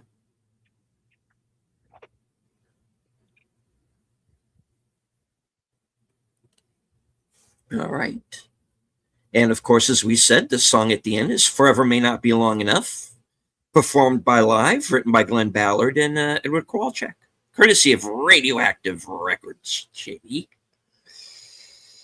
All right, on to the trivia. The building used for the outside of the British Museum is not the real British Museum. It's University College in London. The museum was unavailable as it was undergoing external reconstruction and was covered in scaffolding. The interiors of the O'Connell's house were filmed in the Shepperton Studios offices used by Ridley and Tony Scott.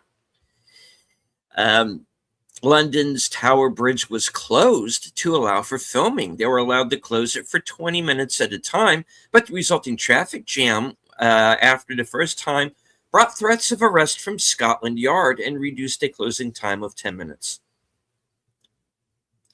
The character of Izzy is named after director Stephen Sommers' dog.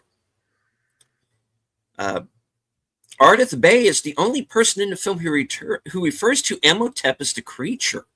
This is explained in the novelization of the film, which states that Ardith, as do all the Magi, fears even referring to Imhotep by name while the mummy is still in his undead form, calling him he who shall not be named. Ardith Bey in the novel overcomes this unease and reluctantly refers to Imhotep by name after the mummy's regeneration. The battle sequence in the O'Connell Manor was originally supposed to be set in a casino owned by Jonathan, but budget constraints meant that a house also used in The Omen was substituted. Brendan Fraser wanted the O'Connell family to live in an apartment, but they ended up living in a house so that it could be used for the big battle scene. The house used as the O'Connell's mansion appeared as part of the library in the original Mummy. Dwayne Johnson's only spoken lines are in ancient Egyptian. Loosely translated, his line "Haku Machente" means it's hot as hell. Even though in the film they make it look like it means charge or something, you know. Yeah. Right, in the scene where they enter the room full of gold, one of the statues in the back of the room is a life-sized Oscar statue that is partially obscured by other items. This sequel was greenlit by Universal the morning after The Mummy opened in May of 1999. The designs for Mila's dress is a near replica of her body paint from her previous life as an Oxynomon. In the original script, when Rick asks Izzy, "Where's your airplane?" Izzy responds that he lost it in a poker game. This idea is explained in the novelization. The handprints in the train's bathroom are from director Stephen Sommers' hands. In order to keep his smooth, hairless look, Arnold Vosloo had his entire body shaved twice a day. Originally, he tried waxing, but couldn't stand the pain. When the O'Connells run out of the museum after Rick rescues Evie, there are 4 mummy guards chasing him. However, in the ensuing bus battle scene, only 3 are killed. According to the original script, the 4th was supposed to attack Alex after the bus had come to a stop. However, director Stephen Sommers decided to cut the scene, figuring that the audiences had had enough of the mummy battle and wanted to get on with the story. Brendan Fraser tore a spinal disc, cracked a rib, and injured his knees during production. Dwayne Johnson suffered from food poisoning and sunstroke. He lost over 10 pounds and said, "It was the worst I've ever felt in my life." Despite reports to the contrary, Stephen Sommers does not have a cameo as the man in the bathtub at Izzy's place. However, he does provide the voice of the man heard faintly humming, as Sommers himself explains on the film's audio commentary.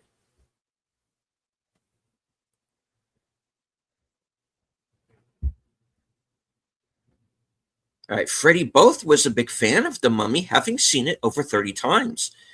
He passed on the opportunity to play in Harry Potter and the Sorcerer's Stone to participate in this movie because The Mummy is one of his favorite films. He knows so much about the movie that he even served as sort of a consultant of the first film for this film for the other crew and cast members. He knows every line and detail of the movie. When anyone on the set of The Mummy Returns needed to know something about the first movie, they asked him. This was his first professional acting job. Although the characters of Rick and Evelyn had grown and matured in the second film, director Stephen Sommers wanted it to be clear that Jonathan had learned absolutely nothing from his first adventure. And probably not from this one either. All right. The airport where Izzy Buttonsmore's his dirigible was intended to be an abandoned Royal Air Force airfield.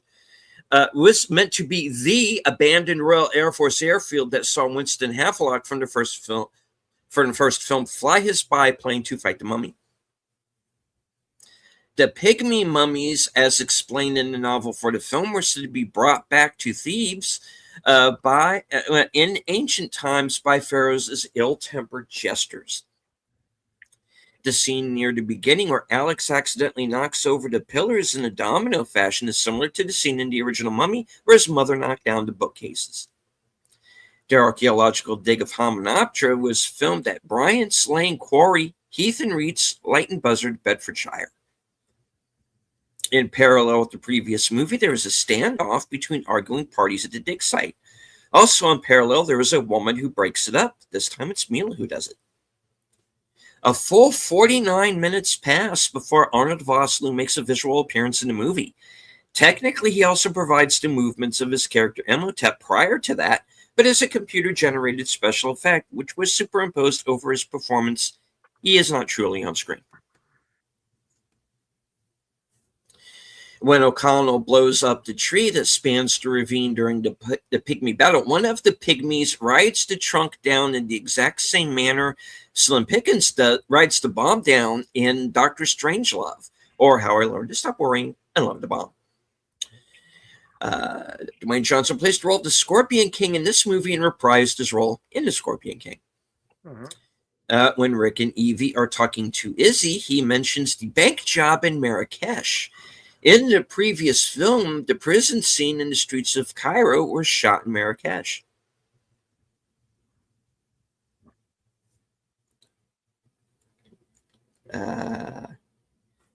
Guy whose name I can't pronounce. Sorry. Arnold Vosloo and Brendan Fraser would later go on to appear in G.I. Joe: The Rise of Cobra, which is also directed by Stephen Sommers. Coincidentally, Dwayne Johnson would go on to appear in its sequel, G.I. Joe: Retaliation. For the vintage bush, the production rounded up pieces from private collections from all over Europe.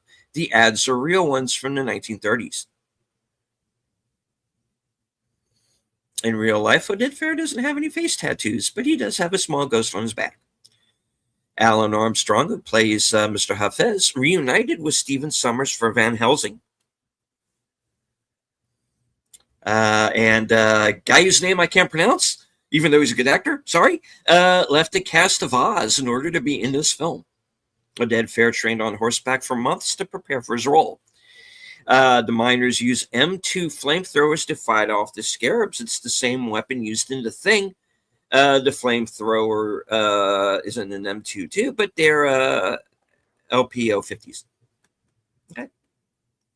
In 2013, one of the shrunken heads went up for auction online with a starting bid of $85. According to Arnold Vosloo, his axe weighed about 50 pounds. After 3 days, he felt like his arms were coming out of their sockets. The sequel takes place almost 10 years later, even though the movies were released 2 years apart. Stephen Sommers joked that he wrote it that way because he didn't want to work with babies. John Hannah came up with the idea to fill the bathtub with bubbles. He slipped, getting out, and injured his knee. Hundreds of real scorpions and tarantulas were used in the film. It was hard to keep the torches lit. They only burned for 3 minutes at a time. Stephen Sommers wanted Izzy to have one silver tooth. Sean Parks insisted on 4. Rachel Weisz and Patricia Velasquez trained for 5 months for their fight scene. They did the fight without any stunt performers. In one scene, Rachel Weisz was supposed to run through a real crumbling set. Her contract wouldn't allow it. Filmmakers digitally multiplied the real 200 horsemen to make an army of 10,000. Stuntmen stood in for Anubis's animated warriors on set. They held up antennas to simulate their height. The film takes place in 3067 BCE and 1936 AD. Actually, I think it's 1933, but whatever. All right. Rachel Weisz's first sequel. She would decline the opportunity to return for the third installment, The Mummy, The Tomb of the Dragon Emperor. Dwayne Johnson's first big screen appearance, not related to wrestling. A mistake is made in each airing of this film when showed on TV, describing the plot as involving Rick O'Connell's son as, quote, the key to the resurrection of Isis. It is unclear if this was originally the premise or simply a continuity error by broadcasters. Also often included is a reference to Alex being 11 years old. In the first film, Rick disarms an enemy when he is pressed against a pillar with a well-placed headbutt. In the second film, When the house is under attack, Evie uses the exact same move against the cultist and comments to Alex, "That I learned from your father." She uses it again on Anaximon during their later fight. When Imhotep manifests a giant wall of water with his face projected on it to attack the dirigible containing Rick, Evie, Jonathan, Ardith, Bay, and Izzy, is a callback to the Mummy when Imhotep manifests a sandstorm with his face projected on it to attack the biplane containing Rick, Jonathan, Ardith, Bay, and Winston. R.I.P. Winston.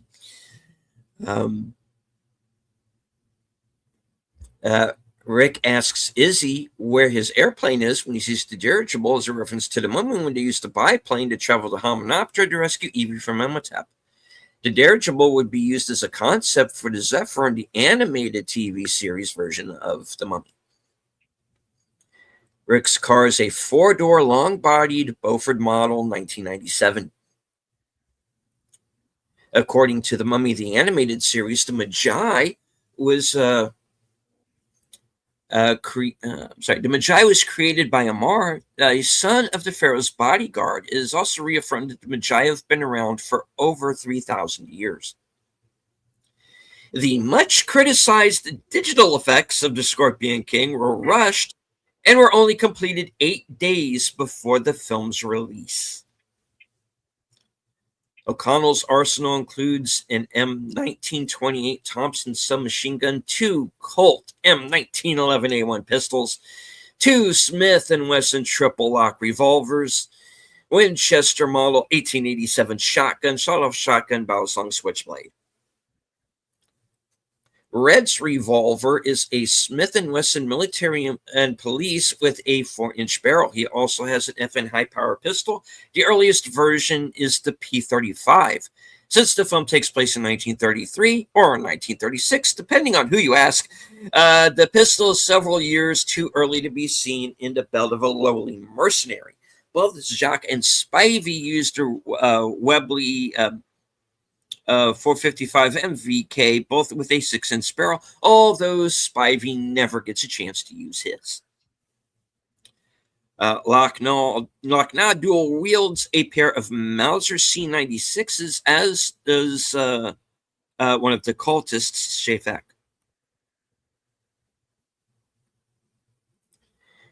Many of the cultists assisting Imhotep, including Mila, use the Hanno Steyer's Solothurn S1-100 submachine gun.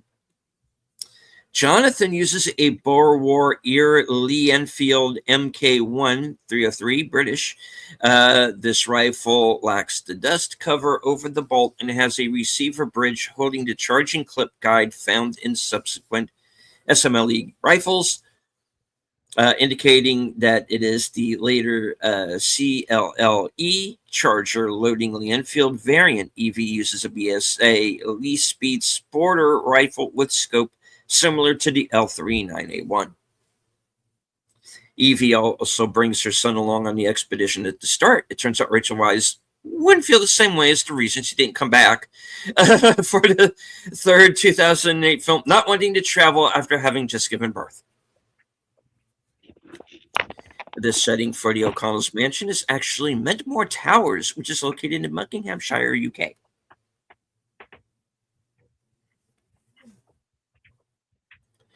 The scene where Alex speaks with Imhotep on the train is the only time in the franchise that Imhotep speaks English of any kind. However, whether this switch from ancient Egyptian to English is for young actor Freddie Both's benefit or the film viewers or both, it can be implied that Alex is still hearing Imhotep speak in Egyptian, since before the switch he says he knows Alex can understand him. Alex's knowledge of Egyptian, likely taught by his mother, who's also fluent, is further proven later in the film when he reads aloud from the Book of the Dead. And damn it, people, quit reading from the Book of the Dead. Never mind. Okay.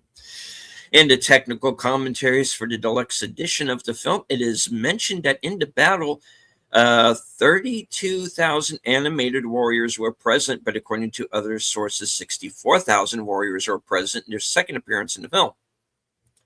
If these statements are accurate, the total amount of warriors is brought to 96,000, a far cry from Ardith Bay's most likely hyperbole-laden assertion that the army had as many members as the Sahara Desert had grains of sand, but still not a force to underestimate. The pygmies were generated with computer graphic imagery that was placed into live-action footage to make it appear as if the victims of the pygmies were being killed. The actors portraying the victims were instructed to writhe about as if they were being stabbed, which would later be edited by the film crew, imposing the pygmies into the footage. In the beginning, Evelyn accidentally kicks a snake towards Rick, which he dodges while giving the line, "Those are poisonous, you know." Besides the fact that snakes are venomous, not poisonous, the snake was a scarlet king snake, which isn't deadly or venomous at all. Before playing a track of his Mummy score during a London concert year 2000, composer Jerry Goldsmith explained how much he hated the film and the production, calling it, and I quote, "a piece of shit movie." But unbeknownst to him, the director Stephen Sommers was in the audience that night. Therefore, Goldsmith wasn't called back for the sequel.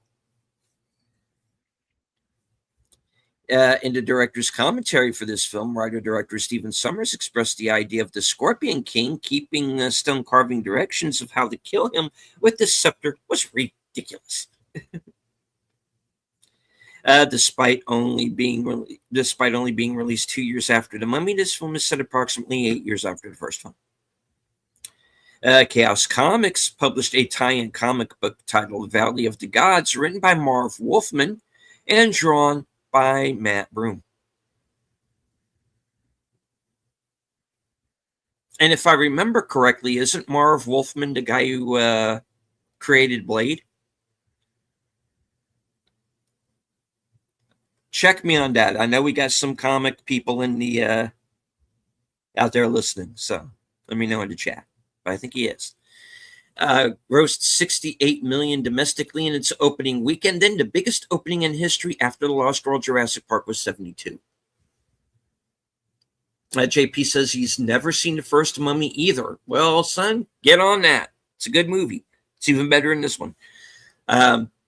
This was the highest grossing film in the Mummy trilogy. In 2025, Variety held a joint interview with Brendan Fraser and Dwayne Johnson as part of their annual Actors on Actors series. Johnson began by thanking Fraser. The Mummy is a beloved franchise, he said. Felt like Raiders of the Lost Ark. And the word I got back was, Brendan loves the idea. He welcomes you with open arms. And it really meant something to me because not only was it your franchise and you took a shot and a risk with me, you'd never acted back then, but also that kicked off my career. Now here, I want to say thank you, man. And thank you for, in a really big way, really changing my life because the trajectory that you allowed to happen led me to be here. To which Fraser responded, "You're always the right guy for the job. When I was told you were a possibility for it, forgive me, but I didn't know you from the wrestling world. When I was shown the audition, I said, that's perfect. This is inspired casting. That's fantastic. We'd be lucky to get the guy." Additional clips had to be digitally added to the tidal wave scene in order to mask hundreds of spectators watching the production. Despite fighting his character in the finale, at the time of release, Brendan Fraser had not yet met The Rock. The voice of the Scorpion King at the end of the film was dubbed by Brazilian rock singer, songwriter, and guitarist Max Calavera, Soulfly and Calavera Conspiracy, and former frontman of Sepultura.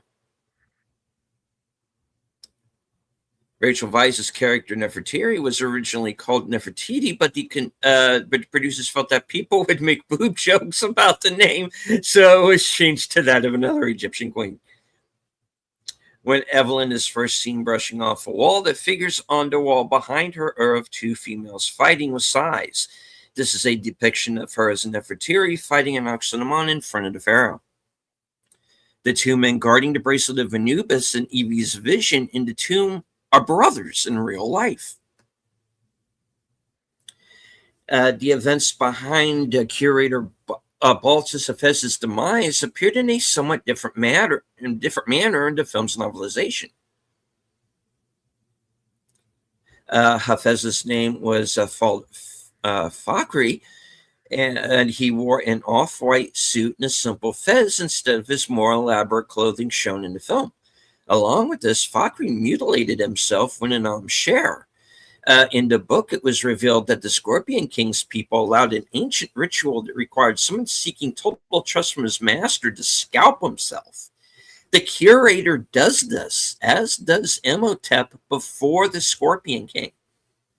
Imhotep proclaims the phrase Mifat Az, meaning I am your disciple, to the Scorpion King and is spared. The curator, before he can show his scalped skull, is stopped by O'Connell, who, while escaping the Scorpion King, takes the golden helmet from the statue and rams it on the curator's head, mispronouncing the phrases, your fat ass.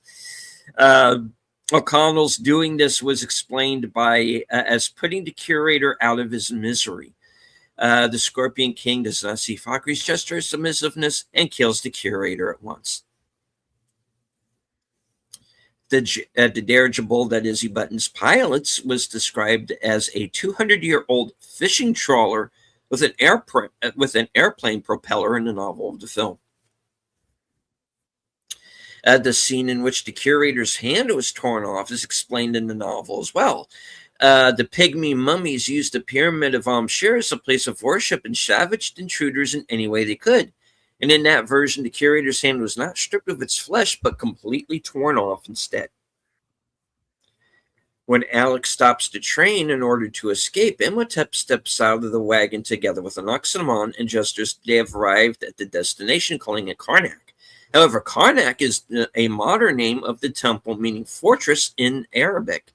The ancient Egyptian name for Karnak was Per-Amen, meaning house of Amun. When Alex is reading from the Book of the Dead to bring his mother back to life, one of the words he says is Vaslu, of course, the last name of the actor playing Imhotep. In Evelyn's first vision, which shows the bracelet being locked up, it is evident that she sees herself, but as Nefertiti. She is wearing the same clothes and ornaments the night the pharaoh is killed by Imhotep and Anaximandron.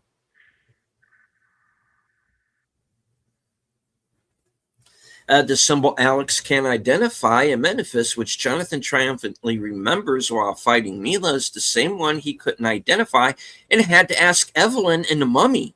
Evelyn taught Jonathan to pronounce the symbol that is shaped like a stork near the end of the Mummy. And the Mummy returns, Alex was stuck at the same symbol, and Jonathan proudly explained, oh, I know that one, and told him to pronounce it. And told him how to pronounce it. Both of the people who knew the symbol, Evie and Jonathan, were fighting in Anaximandron and almost choked as they pronounced the symbol. Those trying to read the inscription, Jonathan and Alex, also made the same motion and comment while describing it. Mila dies in a similar kind of way that Benny did in The Mummy. Both characters meet a grisly end by getting eaten alive after being trapped. Benny is eaten by scarabs, and Anaximandron falls into a pit and is also eaten by the scarab beetles. Evie and Rick's conversation in the tomb regarding what happened the last time Evie disregarded an ancient do not disturb sign. The columns crashing into each other in the catacombs calls back to the shelves in Evie's library, falling in a similar fashion in The Mummy. After briefly wondering how she was able to pull off an expert combat move, ultimately due to her past life as an Egyptian princess, Evie headbutts a man, says to Alex that I learned from your father. It calls back to Rick teaching Evie how to throw a punch in the first film, and this gets its own callback later when Evie uses the same move against Anaximandron. The chain of karmic deaths include Hafez, who showed cowardly disregard for his minions, was killed by the Scorpion King as Imhotep apathetically ignored his pleas for help. Following that, after Anaximandron ignores his own pleas, Imhotep submits to his death in a pit. Almost instantly afterwards, Anaximandron trips into a pit of carnivorous scarab beetles. Lochna kills Horus with a short magazine Leanfield.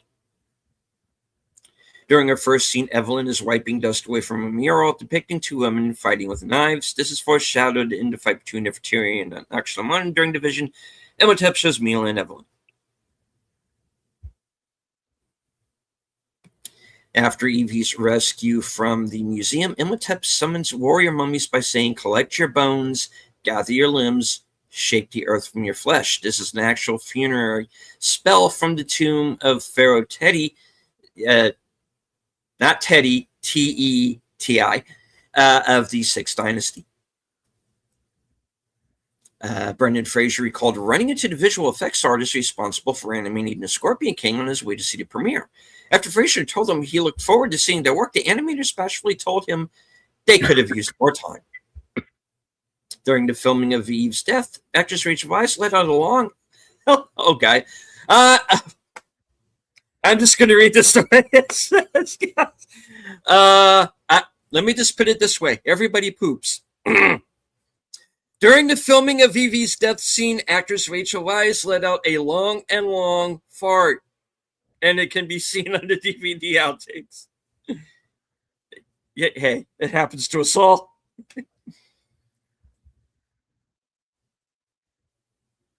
Including this film, Doom 2005, and Pain and Gain in 2013. Those are the only 3 films in which Dwayne Johnson played an antagonist. In all of his other films, he's played good guys or heroes.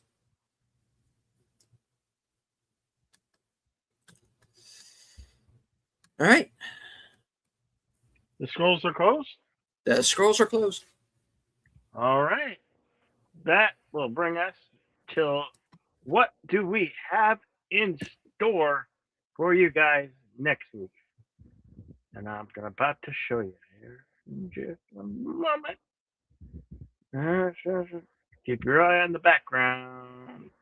Go. That's what we're playing next week. Same time, same YouTube Ronin channel, same Outlaw Bill channel. Yes, 1981 Raiders of the Lost Indiana Jones and the Raiders of the Lost Ark. That's what we have coming for you next Thursday on Action Theater. Do come to see us at Western Cinema Presents. What was the name of that? Something Bad Man Bite the Bullet or something. Netflix or Prime. Western is on Prime. Oh, I know nothing about.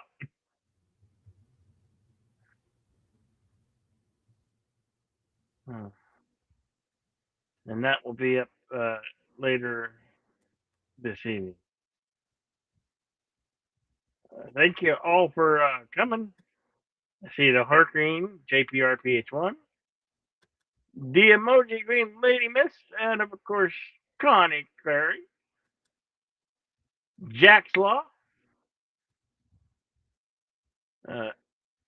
Aces of Movies,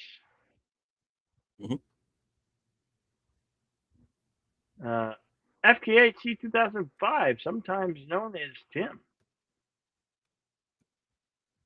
Real Walden Gaming Clips. Did I miss anybody? And all those who showed up, thank you very much. I'd like to say at the end of this evening, be excellent to one another, party on, and we cannot wait to see you at the next one. All right, over to you. All right. And I would once again like to thank everyone who joined us here this evening. Let me look at this real quick. Red is a lost shark. Yeah. Yeah, maybe. We'll get next week we're doing Red is a lost shark. We did have over 50 people joining us at one time or another live during the course of the show. So thank you very much to everyone who was watching, even if it only was for a few moments. Even if you were just lurking in the background, that's perfectly fine. You don't have to engage with the chat, just as long as you enjoyed the show. Hit the like, share out the stream. and do all those clicky algorithmic things that YouTube likes. And as I always say at the end of every broadcast from HQ and all points north, south, east, west, and beyond, good night. Take care. Stay strong. Be safe and healthy, because this is how we win.